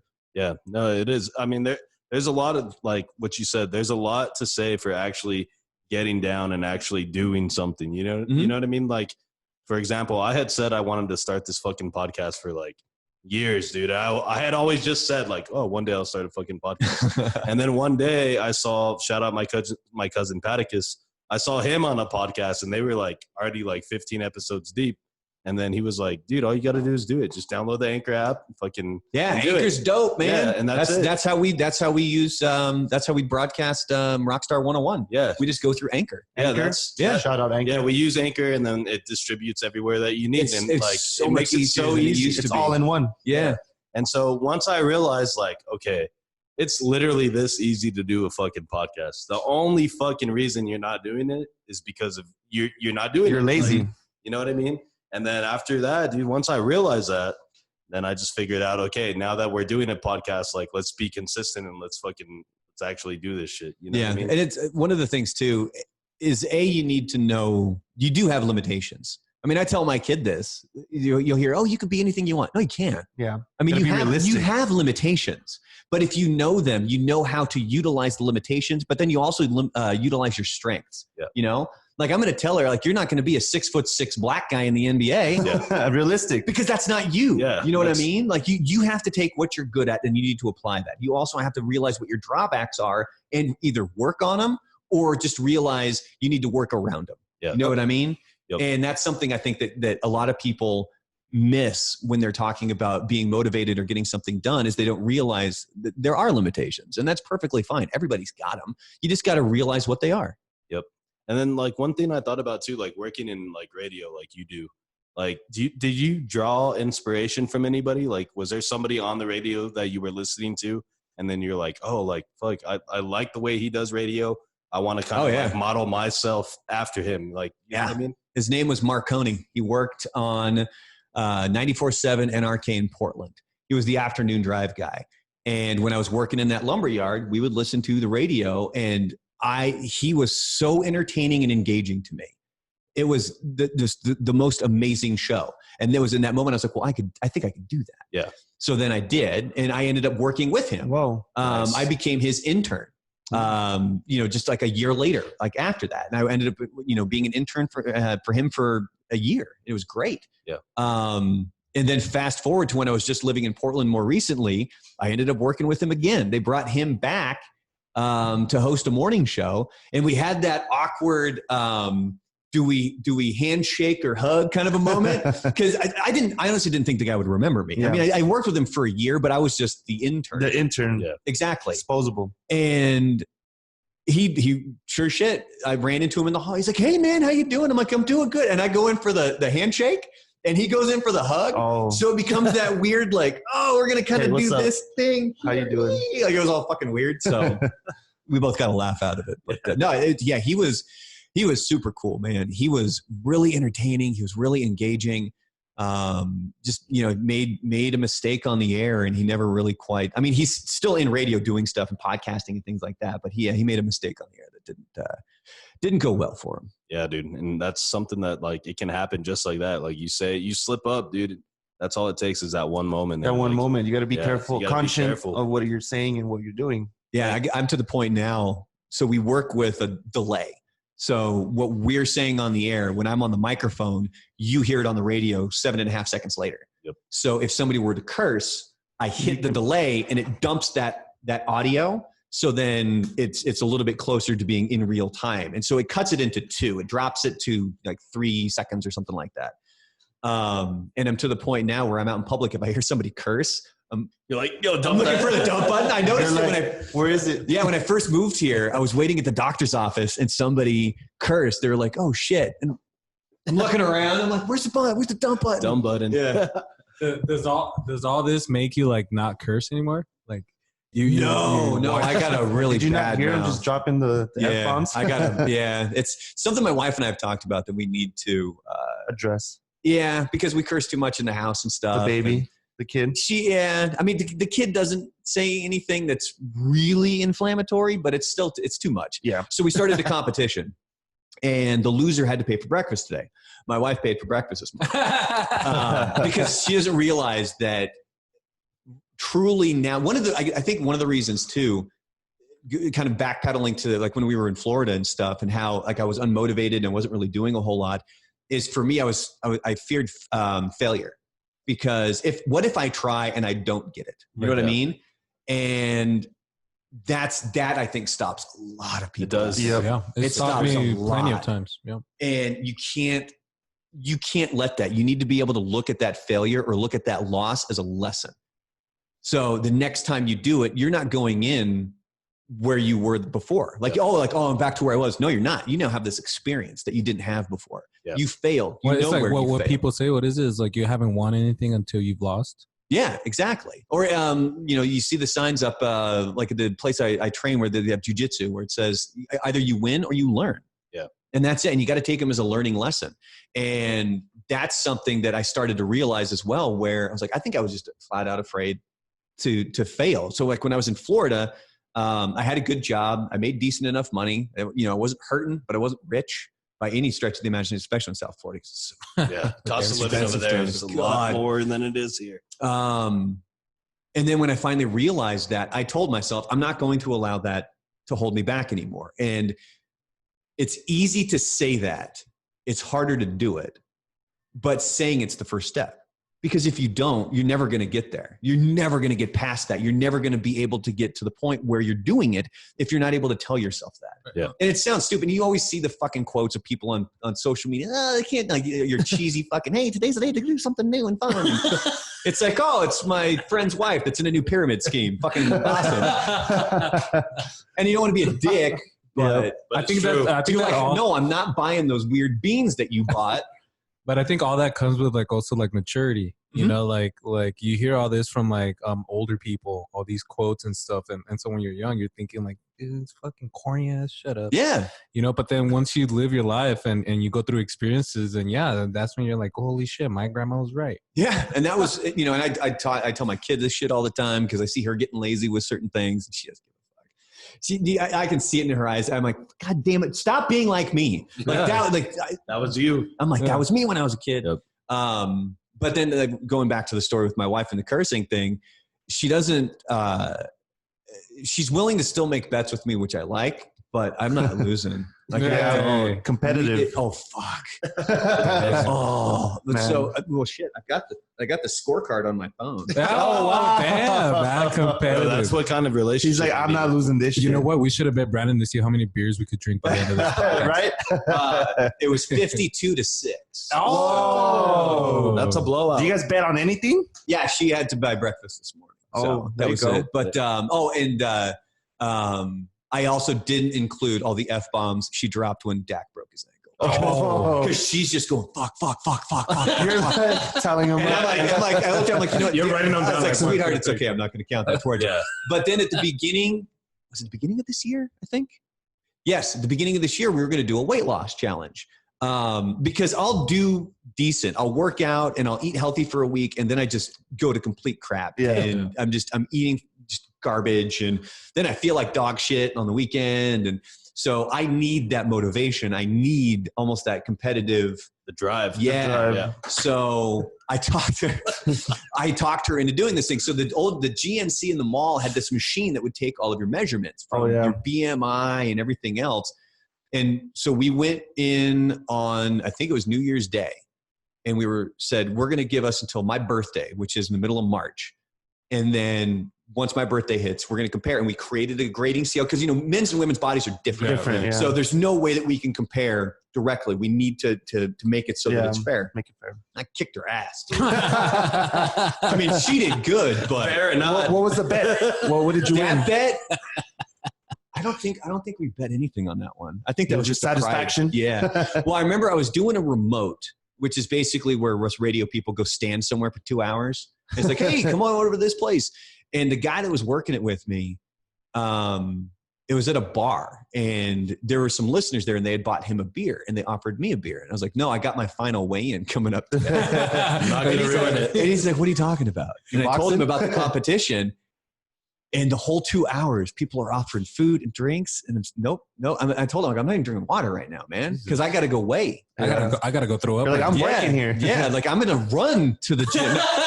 So I'm gonna run home. And Yeah. take I'm a shit 5 right before miles I weigh away. myself. So yeah, so I get a little overly competitive sometimes. Well, that's a good thing. I think like competition drives like Hence anything, hence the reason I'm kicking Buzz's ass in Yep. all those competitions. Yeah. Well, one of the videos that I saw, me and Misa saw this, and it wasn't a competitive video, but it was I love this video. it's right here, right in front of us. Jada It's, Stevens butt clap. Oh no. Yeah, so okay, go ahead. I'll let you introduce this video because I don't know who this Yes, you do. Shut that. No, I don't. What a liar. I've never Check his heard of browsing history. Yeah, dude, I swear to God, you won't find it. That's in where there. it popped up. He had seen it like at least that's 10 why you times put that before. shit No, on you probably when you Yeah. first typed in Jada Stevens, it probably went to like Pornhub. Yeah. I was to make sure to put butt clap KLAQ. Okay. So we frequently have porn stars in because the Red Parrot will bring them in. See, that's and, what I told you. and You see, so you do know. So you do know. You see, I told you. Well, no, Like, because you they were don't asking know. like, well, why is there a stripper there? And I'm like, well, she's probably in town for an event. yeah, And what they do is Yeah, their they're not strippers, they're manager porn will stars. reach out to do a media circuit. Let's get on the radio shows. Let's promote this bitch. and speaking of Literally. like having that delay for the dump button, porn stars are the worst. They curse all the time, and we warn them so Well, I mean, much. have you seen their videos? Oh, I mean, there's been some that have been really, really cool, but there's been others where you're like, it's a good thing that you're in porn because you'd be doing nothing else. Yeah. And, like there ain't nothing going on upstairs. Dirty mouth. Jesus. All But right, so let's. so the whole point of this was Buzz had found some videos. He found some videos. He's the reason we got a whole bunch of shit blocked on our work computers now. Yeah, I bet. Because he used to research who we had coming in. And So on Pornhub, he's like, when he would do it, This he would, is for so he's research. got a huge TV screen behind him. And that's how we watch things if he's showing us a video. Hey, look at her acting in minute 34. And there was one time, it was a parody video, but it was a trailer for this parody, and it had actual sex scenes in the trailer.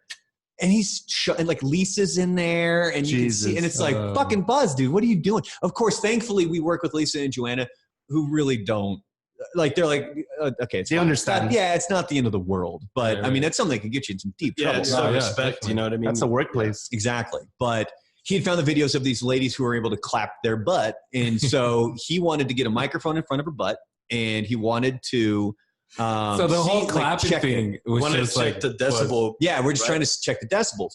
Now, she's not really able to register too much. Yeah. And she told us off air. She's like, I didn't want to call anybody out, but the people who generally do that get the big noise, that's a fake ass. That's how you know they've had implants. Yeah. Yeah. So That's and- true. And she was like, and as you could tell, Yeah. I have not. All natural. Dude, it's just a video. What does Brandon say?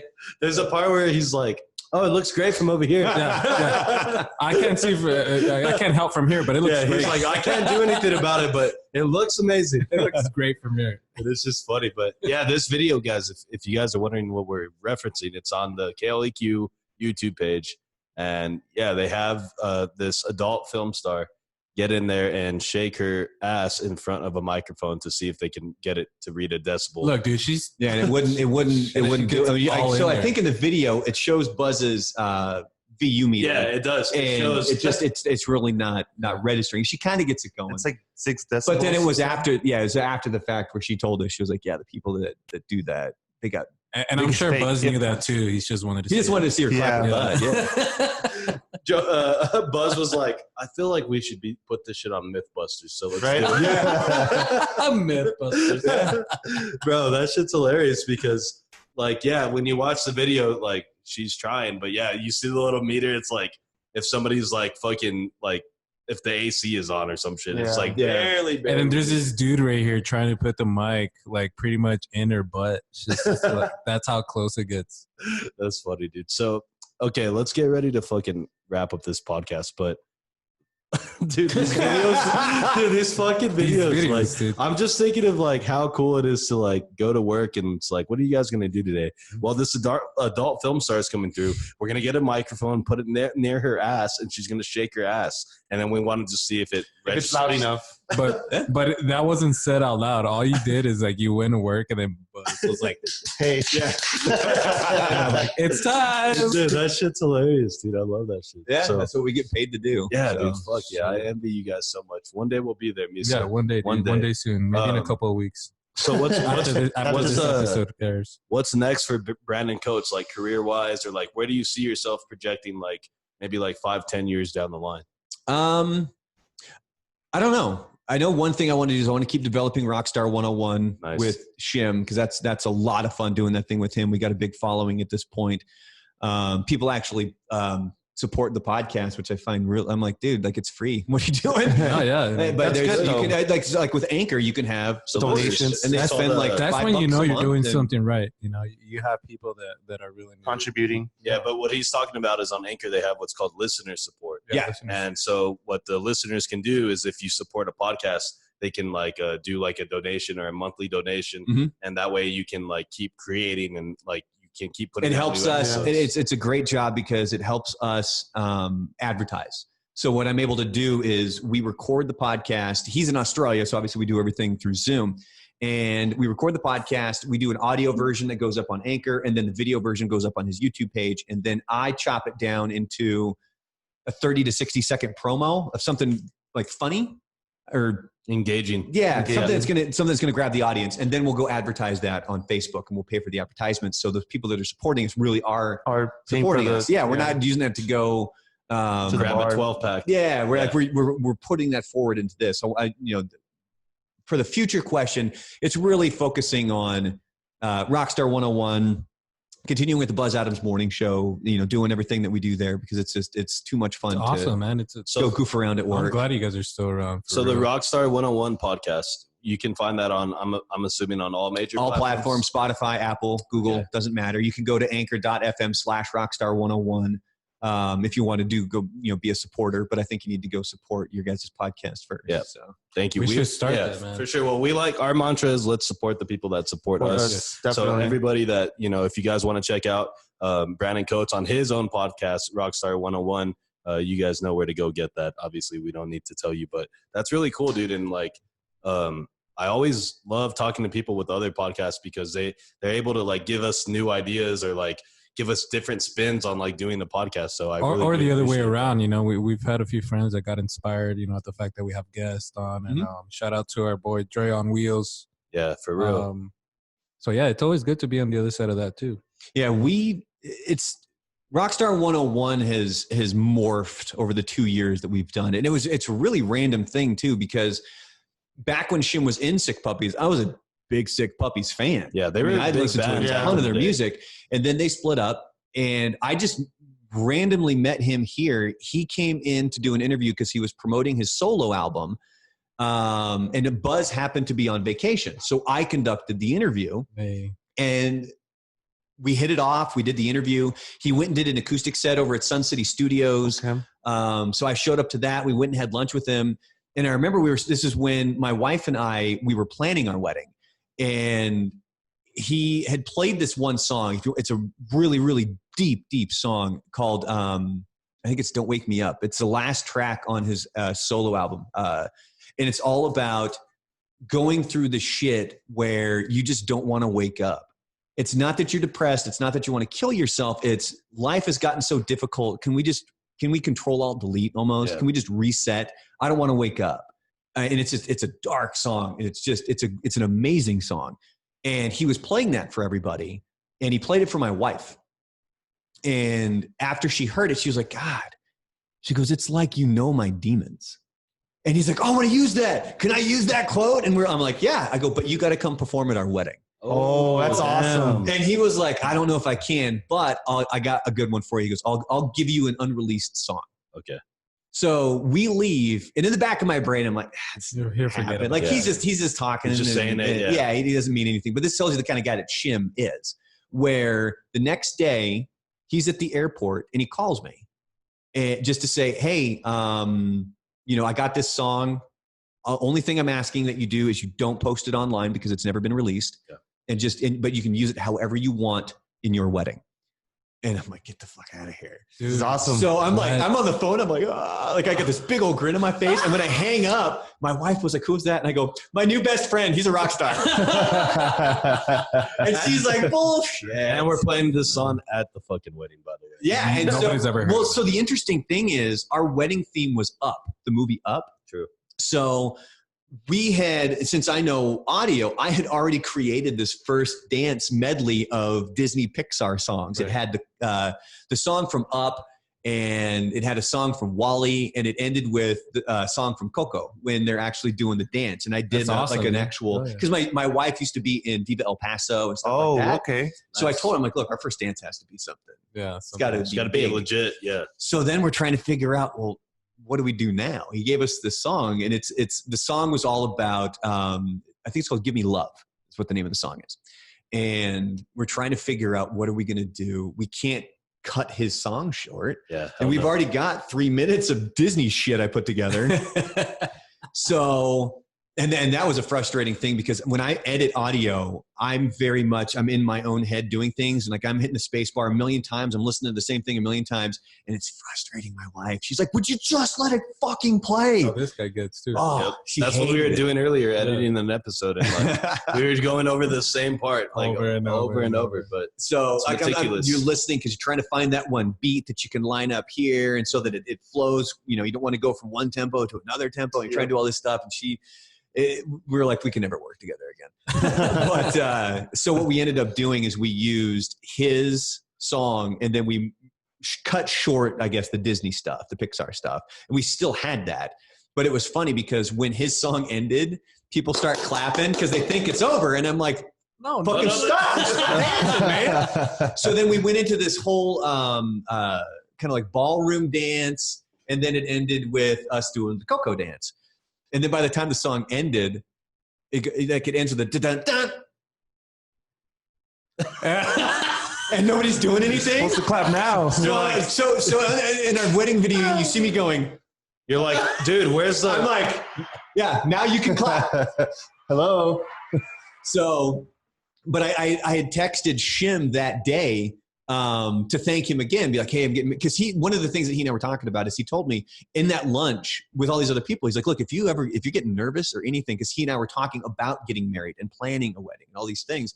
He's like, if you feel nervous or anything, call me, man. And again, I'm thinking, bullshit. Like, Yeah, there's you're not no, gonna He have just talking out of his ass. yeah, he's just being nice. Yeah. You know, like he's not, like he's never actually He's going had to do that. millions of conversations. Yeah, I'm like, he probably says this to everybody. Yeah. Apparently not. I Because think it's something in Brandon's eyes. Yeah. It's just you like that? Whoa. So this was 2000. When was he in town? 2016. No, 2018. Fuck. I gotta remember when I got married. I'm gonna edit that out. Edit it out. No, it's fine. So he ended up coming back into town. I think it was that January. Or no, shit. I'm sorry. He came in town to Street Fest that October. Okay. So we had just gotten married. We got married in September, and he came in town for Street Fest. So he and I were just talking. We're just hanging out. We fucking partied all fucking night. Him and the band, and it was an absolute blast. Dude, that's fucking dope. And then by the time the new year rolled around, all of a sudden I get this really weird phone number calling me, and I'm like, that's got to be a scammer. No, it's from Australia. And he texts me. He's like, answer your fucking phone. It's me. Yo, answer the damn phone, man. Yeah, he's like, it's me. Pick up. So I did. Are you And then gonna pay that's for when the he- long distance. And then that's when he presented the idea of, hey, I want to do a podcast. Wow, so it was his idea. Yeah, he's like, I want to do a podcast, and I want you to do it with me. I guess he had been to another radio station, and one of the record labels or something was kind of like, oh, you guys sound great together. You should do a podcast. So I guess he did a trial run with this guy, and Shim was like, I didn't like I don't it. like him. Yeah, he's like, I liked our rapport, so let's do this. So we did, and we just kind of planned it out, and it's morphed over time in the sense that we didn't have a lot of a plan. It's both me and him have kids, married, balancing work life and family and Time difference. going out and actually getting recognized, which is still really fucking weird to me. But I don't mind it. Like if anybody ever sees me in public, I'm not going to shun you away and I'm not going to be a dick. Like if you want a picture, I'm more than happy to do that. It's an ego boost. It's great. I was going to say, how do you feel when people do that? It feels good. Yeah. It means that they're listening to the show. If anybody tells you otherwise, they're a dick. Yeah. I mean, I was actually kind of freaking out because when I hit you up, you were doing like a live thing, and I think you were with your wife, and I was all like, "Fuck it," I'm gonna shoot my shot and be like, "Hey, man, I'm a fan," and you didn't answer right away. You actually, because I work very early, I'm at work at 3:00 in the morning, and then I see your message like at 4:30 in the morning. I'm like, I text this guy right away. Dude, Brandon answered, dude. Like he's down. Yeah, why not, man? I mean, this has been an absolute blast. We're watching videos. We're all just sitting here shooting the shit. This has been fun. This is good. But yeah, getting recognized and stuff. It's still a lot of fun, and I hope that never goes away. I hope that feeling of cool, man. Like there's been times I'm at my kid's school and a dad comes up. Hey, I know you. Like, hey, man, that was a really good show today.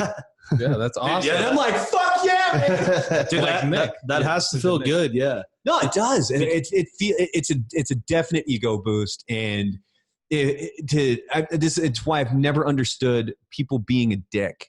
Yep. Because you don't know what that person's going through. And I mean, no be reason for empathetic, it, and maybe really. there's a reason to coming up, but they're a fan. Yeah. They go to your shit. That's why I fucking hate Nikki Sixx. That guy's a dick. Damn, just like that. Every time, out of everybody I've met, everybody I've interviewed, and Shim hates it when I do this because Shim is good friends with Nikki Sixx. Oh. He's friends with him. Like he's helped him out a lot. But I've told the story in Rockstar 101. Every time I've ever done an interview, he's just been an asshole. Just like that, playing out. Yeah, just a dick. Well, I mean, when I think like that too, because I've seen videos of celebrities being dicks and stuff like that.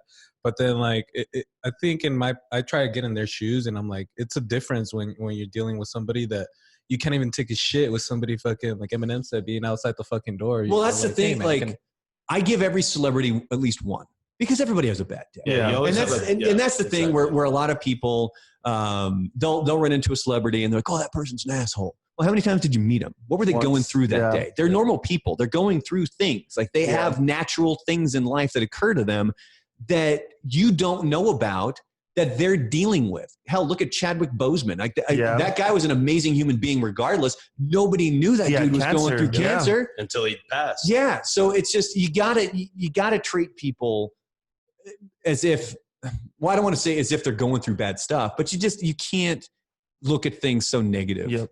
And you got to realize, hey, like if this person's coming up because they listen to the Buzz Adams morning show, cool. If this person's going to be a dick to me, that's fine. And just don't do it in front of my kid. I mean, thankfully I've never had that.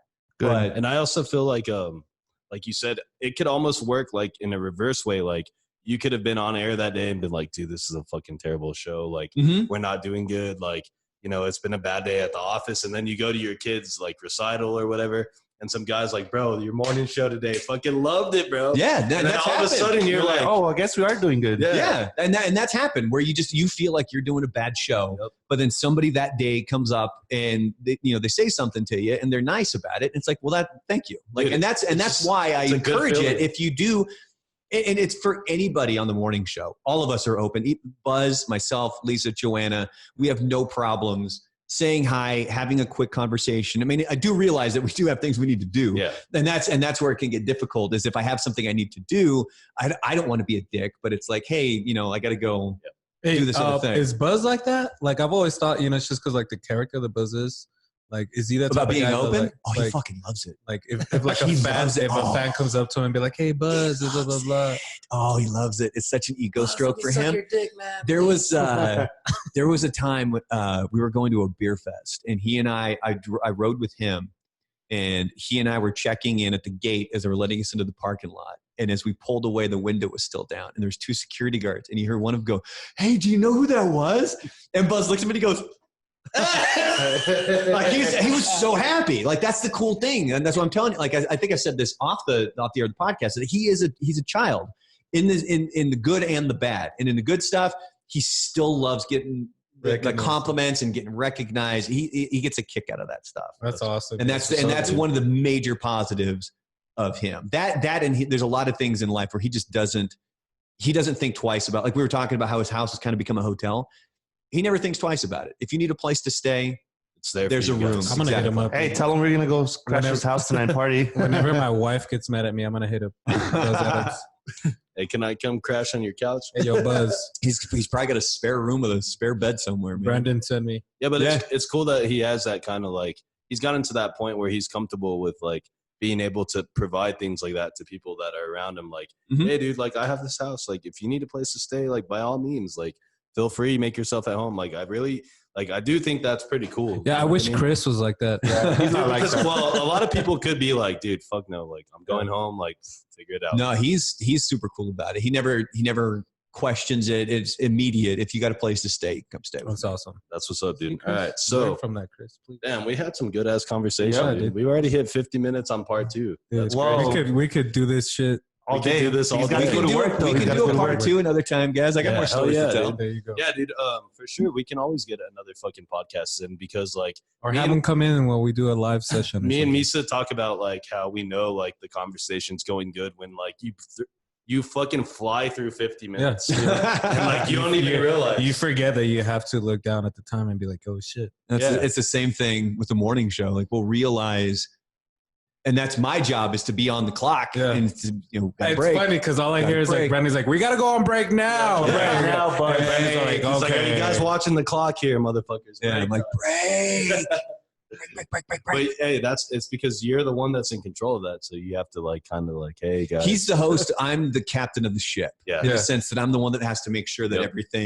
everything is done on time and everything is done in place where it should be. So real fast before we get into the 5 random questions and we Yeah. end this podcast, I want to ask you this because like you spent time in Florida, and I don't know if you listen to a lot of sports radio. But Oh, hell yeah. do you know I used to listen to Dan Levitard all the time. Hey, bro, Dude, before he was syndicated, Oh he was my on 790 God. The Ticket. It was my Yes. favorite show Look, down there. So Loved what it. you remind me Still of do love it. is fucking Mike Ryan, his producer, dude. Yeah. He's the guy that, dude, he pulls all the strings with Stu Gatz and them. Dude, those guys and that radio or that podcast or whatever it is now, because it used to be on radio more, but now they're kind of more like a digital. But I love those guys. Dude. Well, they have their whole podcast network now. Yes, they have a podcast network. Mina Kimes is on there. Fucking, That's probably like our number one I inspiration. fucking for this showed podcast. this Yeah. guy, Dan Levitard, because to me, I got inspired by kind of like Colin Cowherd a little bit, but like Joe Rogan. But my biggest inspiration was fucking Dan Levitard show, because that show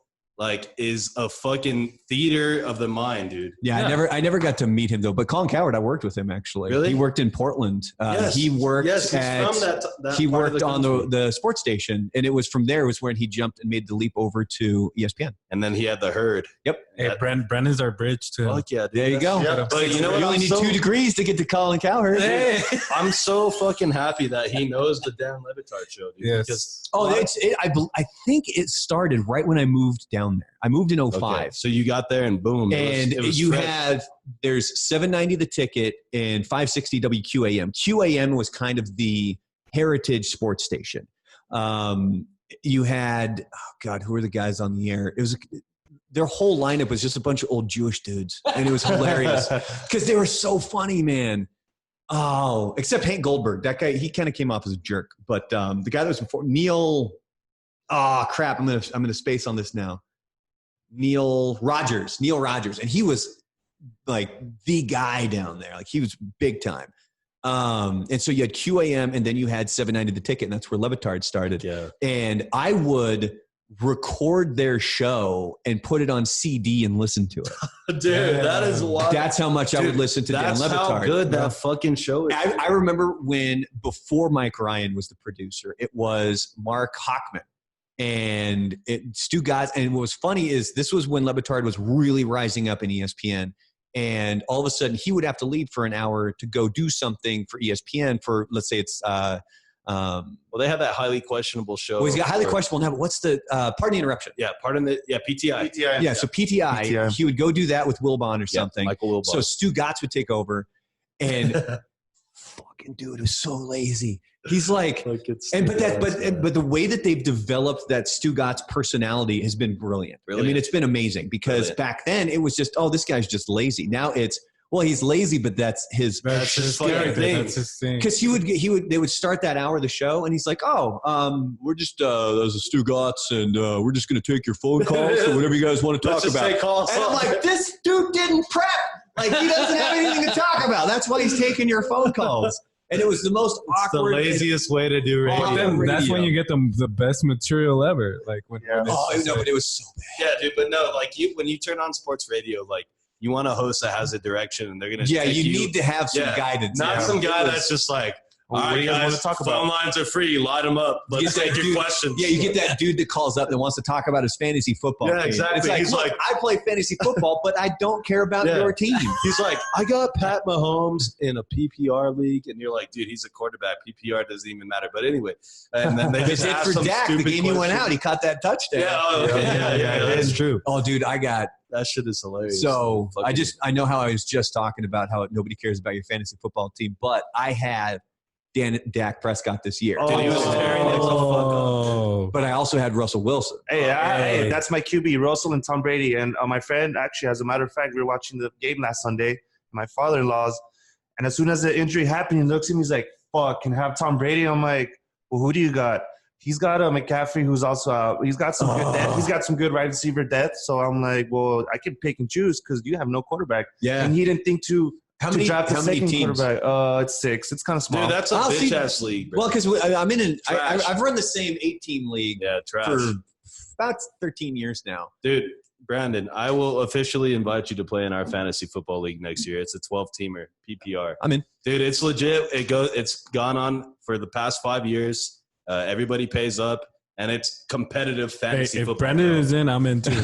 Dude, because my thing is like I don't let anybody in who doesn't know how to play fantasy. Because then at the end of the year, what happens is people stop playing. Yeah. And then those are free wins for other people. I fucking hate that. And I hate that because there's money on the line. Yeah. I started my league because my family had expressed interest, namely my mom and sister. So they're still in the league. They still play. And it's what I talk to my mom about daily at this point. So she had a really rough draft. Her team was like, she had Le'Veon, but she had all these Jets players. And I'm like, Jesus Christ. Yep. Well, because I really kind of hosed everybody this year because I didn't set the draft until the day before the season started. Oh, man. I was really late behind everything. It's a free league though. So now I spent the first few weeks, every day I leave work, I call my mom and I talk to her as I'm driving home. And one of the things that's taken a lot of those conversations over is who are we getting on the waiver? Yeah, who's on the waiver? What are we doing? Yep. She picked up Robbie Anderson. She picked up Jonnu Smith. She picked up the Cardinals defense, but then Chandler Jones got hurt. So now she switched over to the Rams defense. No, Mommy got a quarterback. Who did she have? Deshaun Watson was just laying eggs. Yeah, so she ended up picking up Justin Herbert. So and having all this knowledge with sports and stuff, has that helped you out with all this? Have you been like? I think so. And a lot of it, I mean, that's the podcasts I listen a lot. Yeah, I love sports podcasts. Like the ESPN with Matthew Berry and stuff like that. Fantasy football. Fantasy football focus, the 06010. I love listening to them. Dude, those guys are brilliant, dude. Daniel Dopp, all those guys. Phil Yates, they're the shit, dude. It's how I've been able to, pick up a lot of guys on the waiver that are actually able to help. I like how I talked about nobody cares about your fantasy team, and we just talked about 10 minutes. No, but it's true, dude. I love fantasy football, and it's different when you talk to somebody that actually plays fantasy because you can connect on a different level. I can tell Minas all about like how badass my draft is, and he's like, I don't care. Yeah, I don't. He's give a fuck. I've learned though, Chris. when it comes to fantasy football, I've learned that if you're happy with your draft, your team's gonna suck. Yeah. At least that's how it works for me. If I'm done with the draft and I'm like, look at this, I got all these guys, and then I go like 1-12, and it's. See, I'm not at the level. Like I've done fantasy football a couple of times, but I think for me, it just takes so much time, especially just because it's still like individual players. Well, and it started. I mean, it really started. With my mom, she was really getting into football. My family's Patriots fans, so we were obviously able to. So we were able to, and that's what makes it the league difficult because everybody wants the damn Patriots. So with Gostkowski, was it? Yeah, no kidding. They don't have have anybody. I mean, Cam, but Cam maybe, but even then. He's got the Rona, so no. Oh yeah. I'm telling you, your sleeper. follow Damian Harris. He's going to be bigger than a lot of people are thinking, because when I listen to Fantasy Football Focus, they talk about how, well, James White is the pass catching back, or they're going to throw it to Rex Burkhead. They weren't paying attention to the Patriots during the preseason. I was. They were running a lot of passes to him. So he's in because the one thing that they're saying is, oh, well, if James White's in the game, you know it's going to be a passing play. If Damian Harris is in the game, you know it's going to be a running play.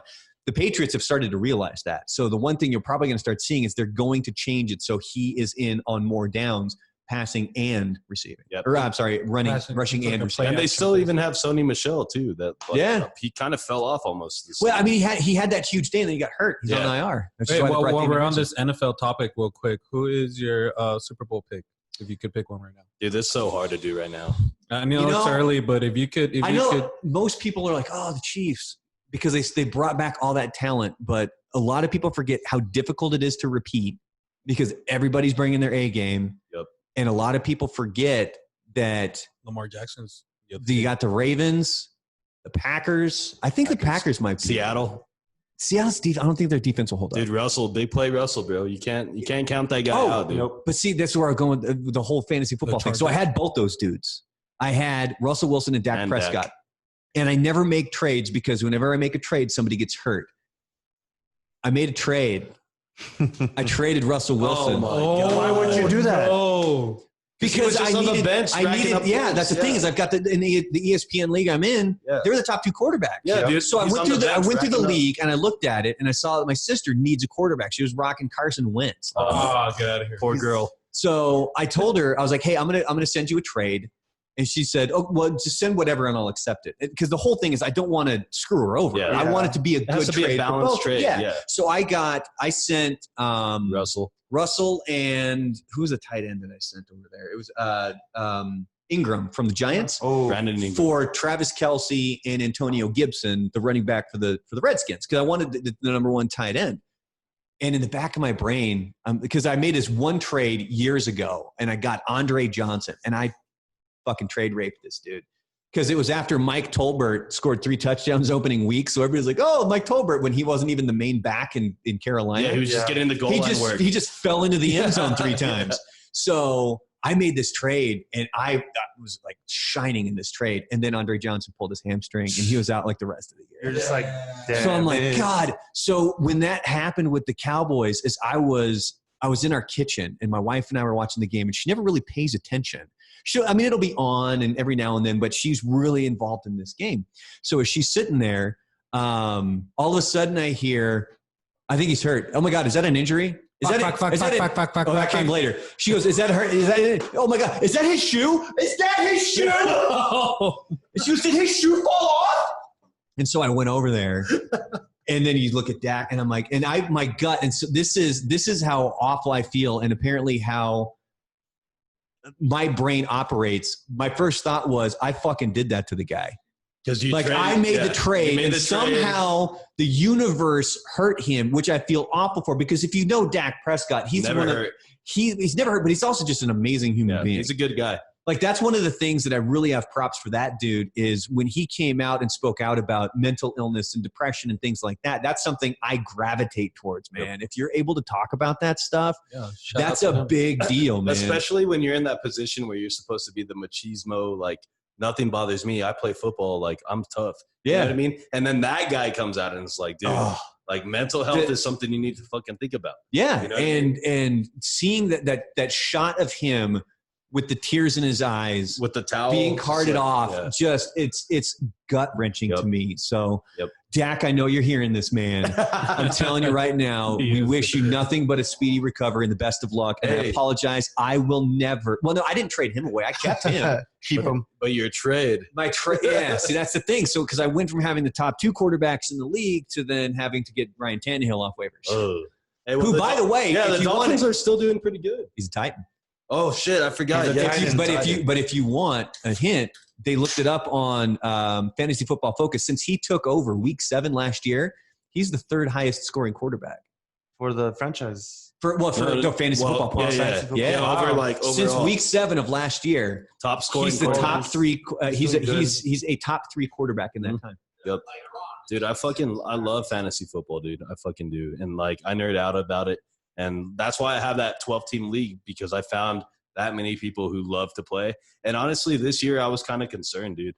I was like, I don't think we should play because I think that's why it COVID. took me so long to get it started. Yeah, I didn't set my draft till super late. And I was like, dude, COVID's going to ruin this shit for like somebody's going to draft like fucking somebody like Patrick Mahomes, and then in a big game, he's going to get COVID, and then boom. That's it happened with Cam Newton, man. So, but that's something that ESPN was really cool with, is that they allowed you to change your rosters if you wanted and add IR spots, just in case. Yeah, dude. So, because I'm not my team, my first pick was Saquon Barkley.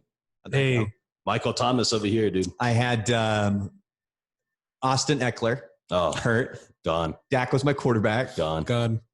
But I'm still winning that fucking league. There you go. I told you. You see, that's a testament. I'm going to win that league, dude. Dude, that's a testament. Like in a good league with a lot of good teams, you're not winning. You know. I don't know, dude. You know what I was thinking when you said that, like, because of the trade, you think that's how Prescott got hurt. Oh, dude, the gods hate me when it comes to stuff like that, for man. me, I feel bad that I brought that shit on Dak Prescott. Like, But it's funny, They just not made the trade. That's how I think about. I'm a Chargers fan, man. I've been a Chargers fan for a very long time. I met Ladainius Tomlinson when I was like 16 or 17, and I didn't even know who he was. And my stepdads were like, "Dude, that's the guy that broke the record for the most rushing yards against UTEP." Against UTEP. And I was like, "No game. shit." So I started watching him, and I fell in love with him, and Phillip Rivers and Drew Brees back in the day. it was a shit. But the thing is like, because it's the Chargers, you don't get you're in El Paso, you don't watch those games. They don't play them on TV unless they're playing Monday night or Thursday night or the Cowboys or Sunday night. Yeah, or the Cowboys. You got to get the primetime game. Yeah. But the thing was for me is like every time I watched them play, they would lose. Like even if like superstitious, and I would think to myself like I would go on YouTube or something, try and watch them live, and like every time I'd see them, they'd lose. They'd be winning, and then they'd lose. Or even till now, they were this last game were against the Saints when they played the Saints. They were close. They blew the lead. They blew the lead. A 17-point lead. And for me, I was just like, yo, and it happens. I wasn't watching the game, and I was like, dude, they're winning right now. Let me go check it out. And till this day, it still happens. So. Yeah, I get the same. I love the Chargers, but I can't watch you guys. Same kind of superstitions. It's my wife isn't allowed to watch games with me because she makes the Patriots lose. When the Patriots were playing the Falcons in the Super Bowl, this was when we were first dating, and she was over at my apartment, and she's over. She was there with the Falcons game? Yeah. And so the Patriots are getting their asses kicked. 28-3. And I'm like, dude. And so eventually she told me, she's like, I'm going to leave at half. I'm going to watch half with you, and then I'm going to go watch half with my family.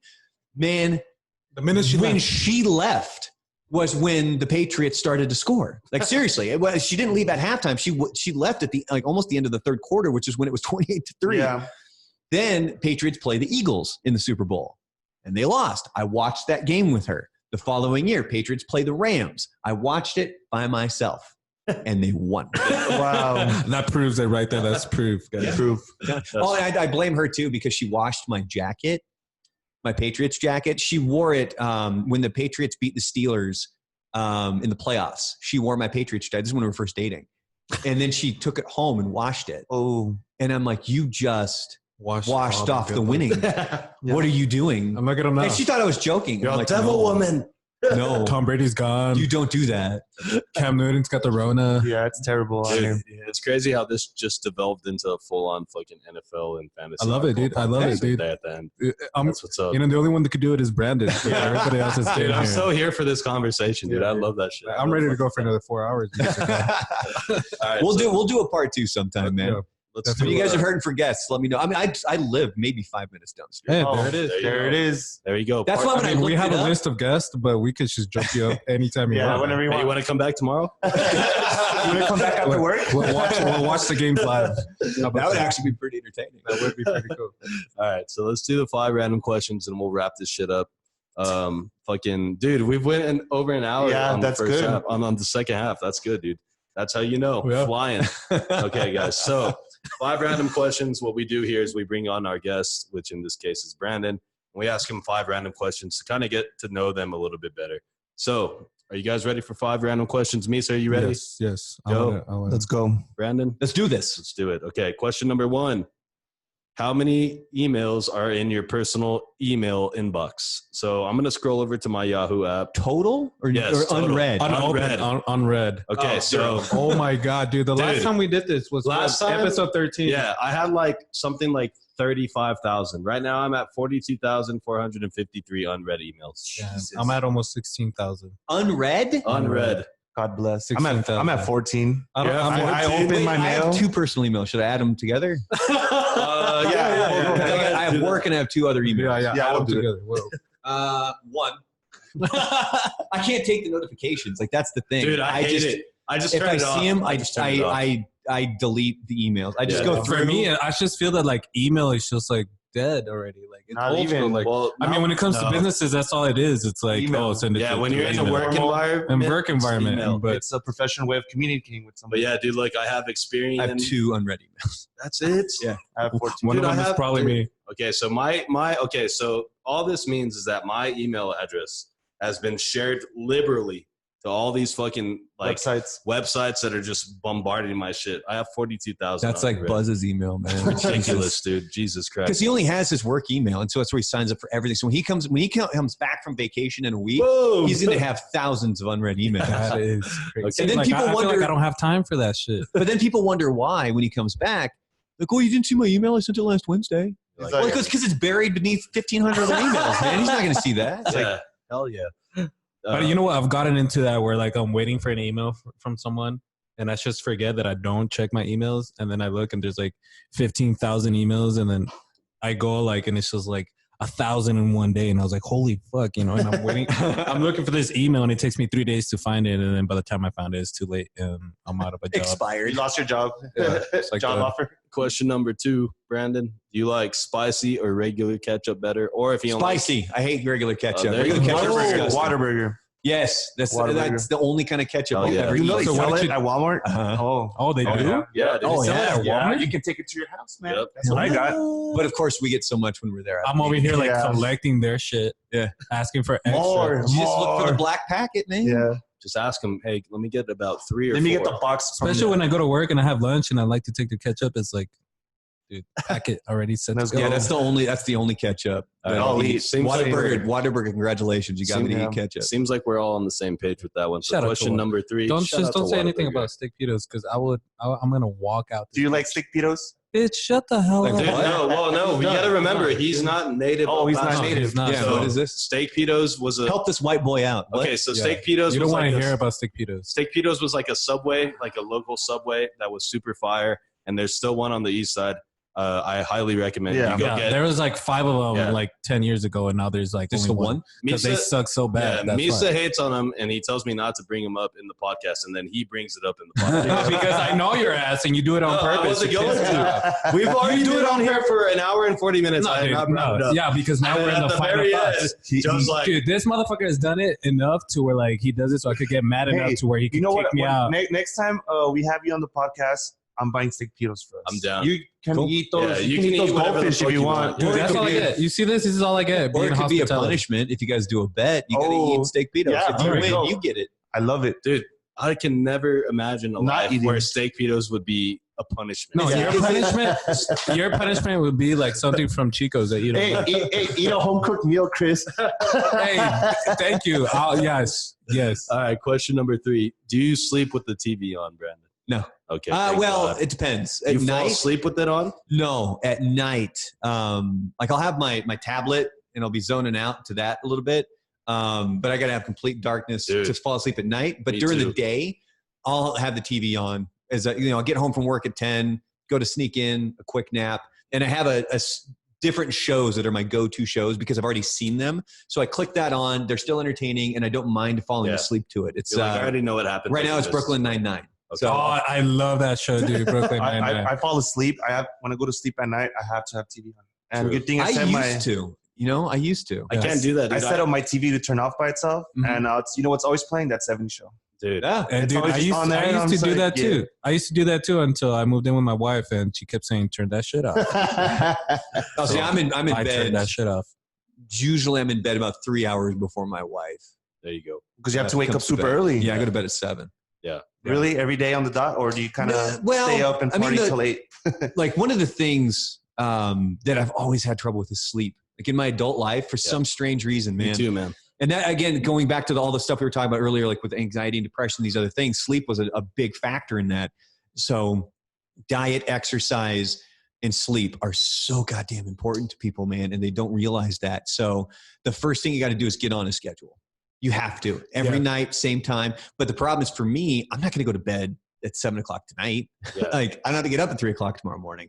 But at least during the week, I've been able to, I go to bed at 7, but if I need to stay up, I can. As long as you have a fairly consistent sleep schedule, you're able to deviate from it a little some bit. days you can like take a little bit On Thursdays, less off, Fridays. you know what I mean? Like for me, like I have the same issue. I have to clock in at 3 o'clock in the morning. Ugh. So the latest I wake up is 2. Usually it's like 1:45 in the morning. I don't like to rush. Damn, you're up for us. Yeah. So when I get to work and stuff, I get out of work, I come home, I take like an hour nap. And then at night, usually my plan is to go to bed at 8 when I put my kids to sleep. Mhm. But to me, it's like I put my kids to sleep, they fall asleep.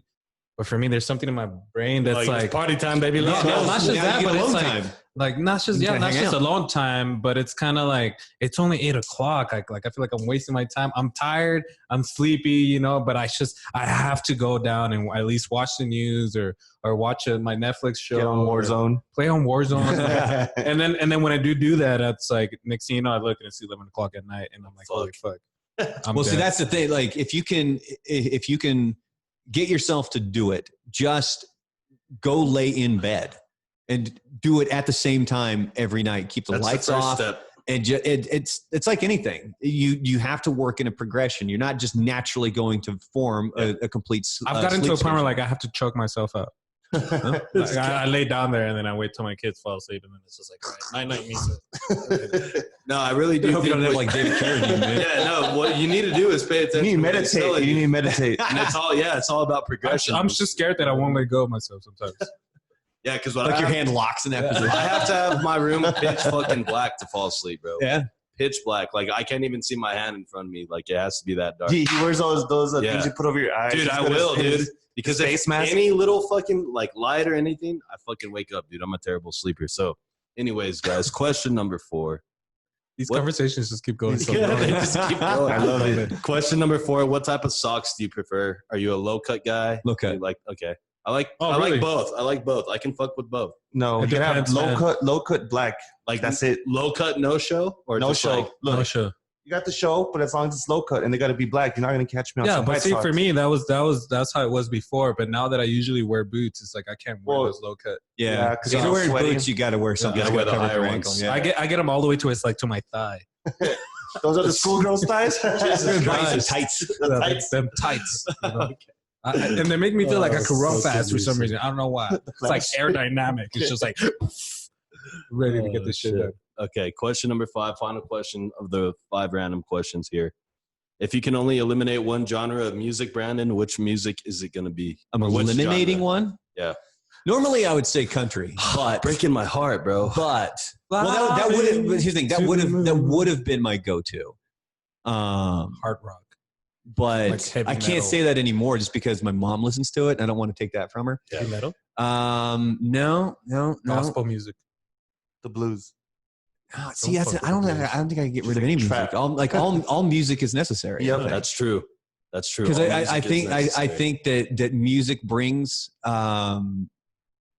a lot of different things to people, and it depends on what the kind of Reggaeton. music is. Reggaeton. Yeah, get rid of that shit, Our actually. girl. Yeah, that's what I was gonna say. Actually, get reggaeton the fuck out of here. Hey, it gets Who to invited parties, them? Hey, you go to parties, clubs. What do girls want to hear? Reggaeton. They want to dance. They're Yeah, not going to be that's dancing to Metallica. Dude, I'm a Girl, married that's 40-year-old quinceañera. man. I ain't going to fucking Dude, he's club. not going to the club for girls, bro. Priorities. Come on. So No, I mean, I guess I don't know. I think that all genres of music are necessary. they all have their Important. space and time. And that's a real douchey way for me to answer that question. Yeah. too. I'll say that That's I would. why we asked it. Yeah, I would say I would kind of probably like want to eliminate like I don't know, like I feel like there's some dubstep or some heavy electronic music. No, that for we me, can it do would be like without. heavy metal. Yeah, Like heavy metal to What's where heavy? like it's just like when they're like Oh, you mean like death metal? Death metal, yeah. That's a little Please too much. don't ever scream into that microphone. I'm not again. Yeah, death metal's rough, man. Yeah. That's definitely an acquired taste. I've never been able to get it. I want to like whatever Gives me anxiety. music I like. I want to be able to listen to it at any time of the day, even if it's like the first song I hear in the morning. Mhm. It's just like death metal is not gonna happen. That's not gonna I can't have a cup of coffee while I'm listening to that I can shit. already guess what you're listening to. CCR. Yeah, CCR is my favorite band. CCR so. goes hard. He showed me a bunch of different songs this past weekend in Ridoso. We went up, and I was like, This I guy didn't- was amazed. This guy I was didn't like, even know they made "That's those also songs. I was CCR. like, these are all in like commercials, movies. You know, my. And I was just like, "You're welcome, son." Yep. Yeah, I'll take this gift and run with it, brother. All right, guys. So, episode 47, Conversing with Chris and Misa, the podcast, featuring our boy Brandon Coates. Wait, is this the outro already? No, this is our final thoughts. So, wow, already? final thoughts on I the didn't think we were podcast, joking. guys. We're going to go around. Everybody's going to give their final thoughts, and we'll wrap this up. Joe, the producer, what'd you think of today's podcast, man? Today Final was. thoughts. I loved it. Thank you so much for coming, Brandon. No problem, We had so much fun. You defeating Buzz on all those challenges. It's a breath of fresh air, you know. And I love all the insight you gave us and all you had to talk about. It was fun. Hell yeah. Misa, final thoughts? Definitely, Brendan, dude. I'm really happy that you actually answered back. I seriously thought you were one of those guys that, you know, like how we talked about, you know, when people or fans come and hit you up, you know, You just get ignored. yeah. And the thing Left is, on like red. for us, like we said, 2020 for me and Chris, we've called it the shoot your shot 2020. Yeah. And You're stuck at that's what home, is. do it. Yeah. And I appreciate you, man. I appreciate you for giving us your time. I know you're a busy guy. It was fun. I knew it was going to be a good one. I didn't know it was going to be this good.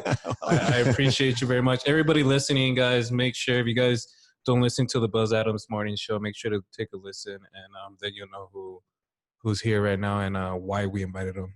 Thanks again, we do man. have a podcast too. Oh, and a podcast, all your podcasts. I'll let him introduce all that stuff to you guys. But everybody listening, guys, thank you so much for the support.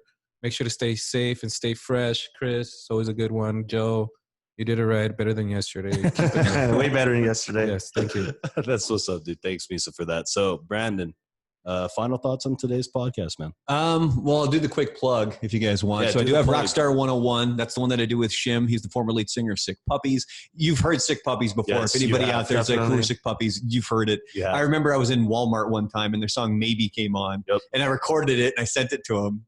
And then afterwards I talked to him about it. He's like, yeah, people do that shit all the time. Like, they that's send fun. a clip of when they're And for everybody listening, we will have all these Links.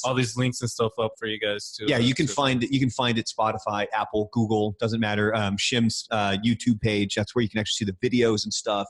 The Buzz Adams Morning Show also has a podcast. It's basically kind of a condensed version of the show. So if you want to hear Buzz not knowing who Steve Byrne is, I still remember. Fucking go hilarious. to Thursday's episode at 17 minutes and 5 seconds. Hey, damn, Yeah. down to the minute. Because I wanted to make, like, one of the things that I frequently do is I listen back to critique myself, but to also make sure that I'm being the best person I can be. Like, I don't want to be a dick. Yeah. So when something like that happens, I wanted to go back and listen, like, okay, so was he really pushing it, or was my brain making that up because Right. maybe I was in a pissy mood, Right, or right. maybe there's something else going on. No, he was being a dick. Like, I listened back to it. He's being a dick. But no, for final thoughts and stuff, I appreciate you guys having me in. This was a ton of fun. I have no Thanks, problems man. coming in and doing it again. Hell yes. We'll spend another 3 hours here if you guys Hey. want. Put We'll in, put in a good word for Lisa and Buzz out there, and Nico. absolutely. Have them come out here as well, man. Dude, if It'd be Nico awesome. comes, he might not leave. Oh, man. That's not a okay, problem. man. Yeah, that's not He a could problem take over at all. Joe's job. That's All right. And I'm out of a job. God bless. Damn, he just threw Joe under the table like that? Nah, Ah, just man. kidding. Joe's our social media guy, man. It's because Ooh, of no. Joe that people follow us and listen, man. So, Well, yeah, I mean, I'll definitely put a good word in for you guys. This was a ton of fun. I love coming and doing stuff like this, and especially you guys being here in El Paso doing this thing. It's really Oh, yeah. cool because El Paso is a cool town. If anybody ever wants to reach out to me, if you ever have any questions or anything, you always can. You can find me on the easiest ways are probably Instagram or Reddit. And it's The Real Brandalorian is my screen name. I like that. The Real Brandalorian. Brandalorian.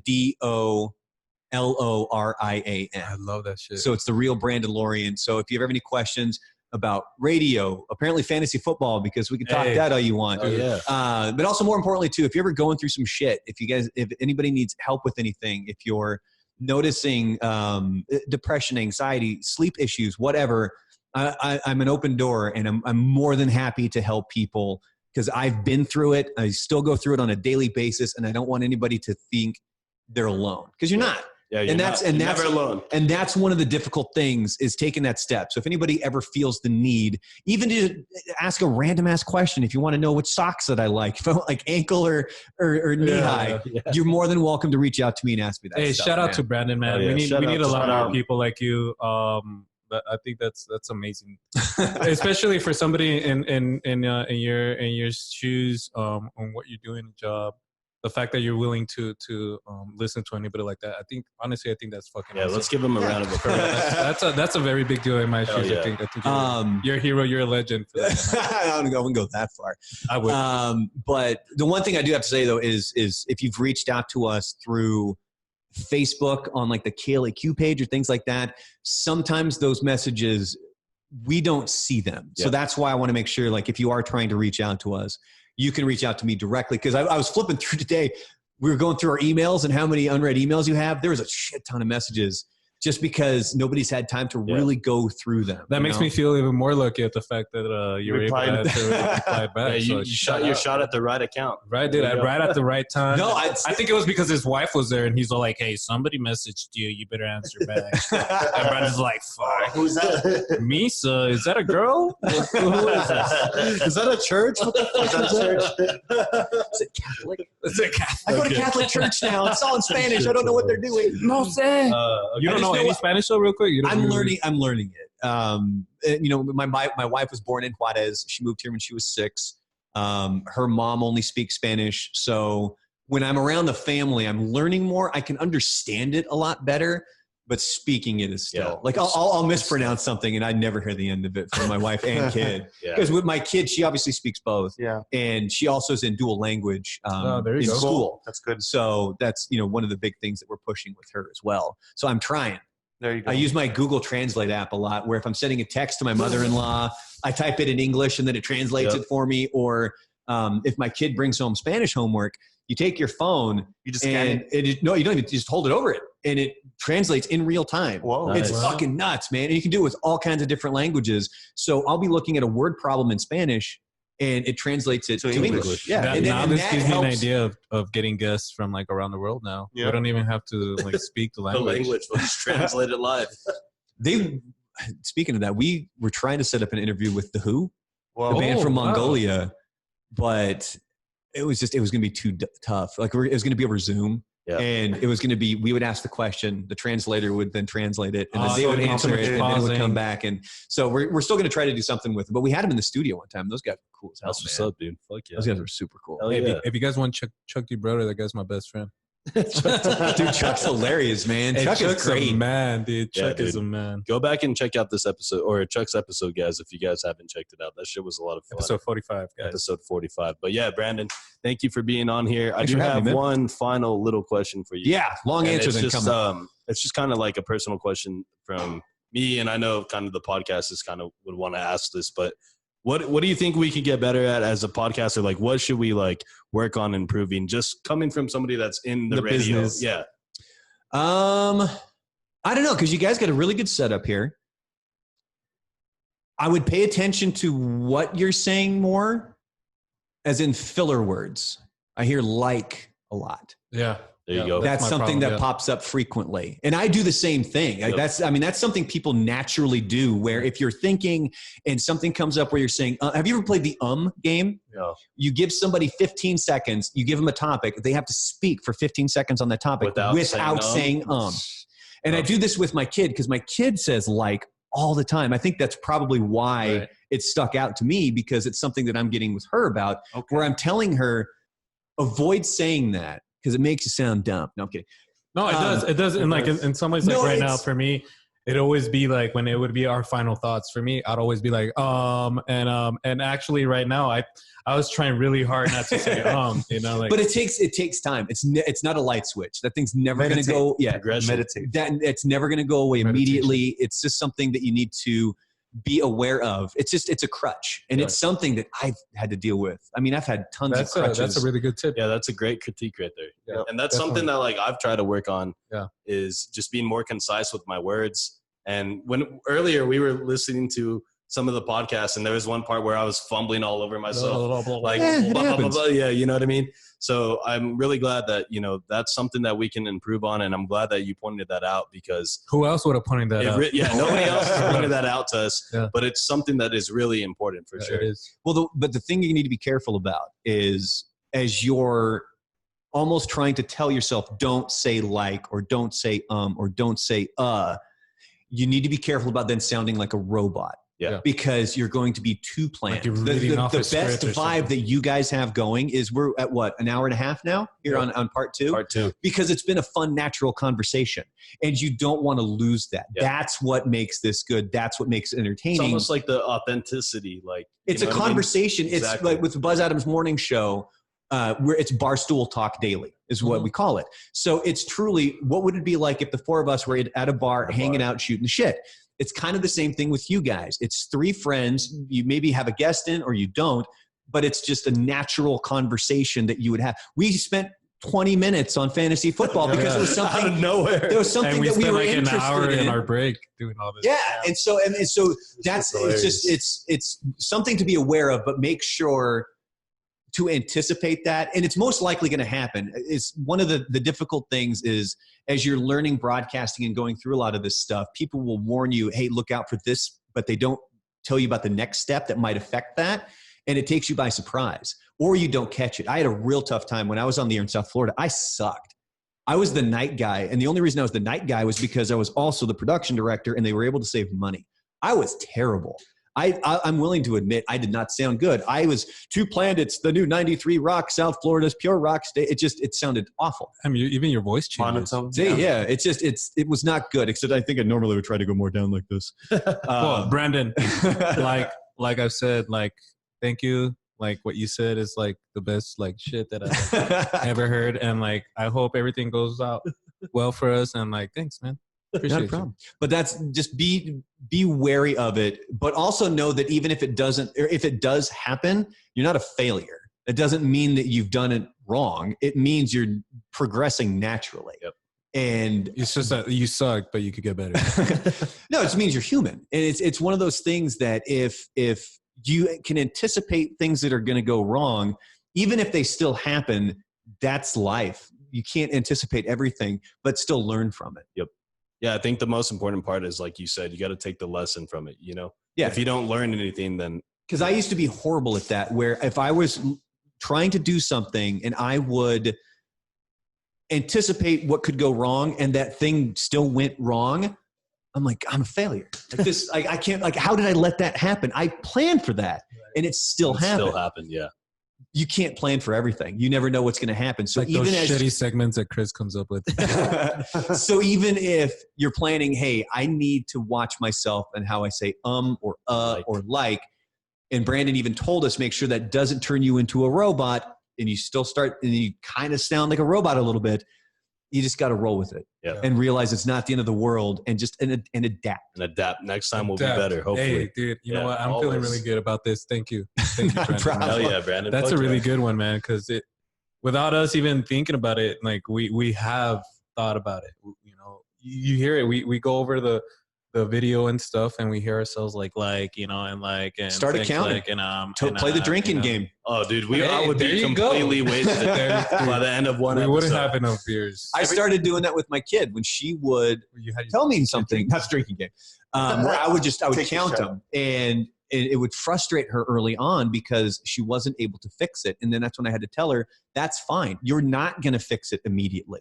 So Takes as she's time. talking like this and then like that and then and I'm just kind of doing this in front of her and she would get really frustrated. So then that's when I would have to kind of let her know. Stop it, Dad. Yeah. So then I'd have to let her know this is why we do this. Yeah. This is why we learn. This is why we have to change. If I'm the same person I was yesterday, I didn't get the best out of yesterday. Yep.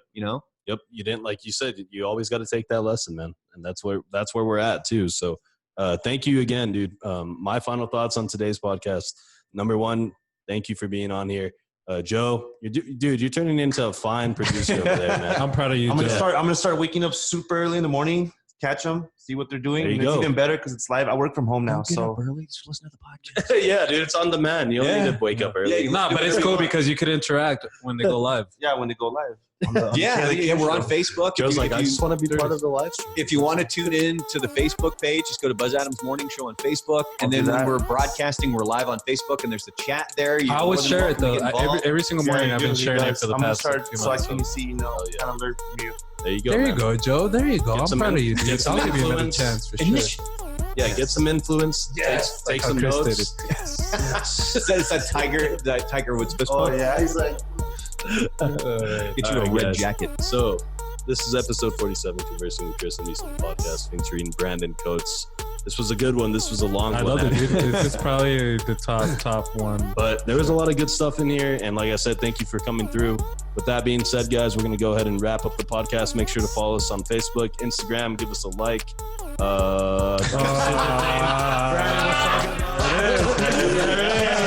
YouTube, subscribe, Apple Podcast, write a review and a rating. And we are... Yeah!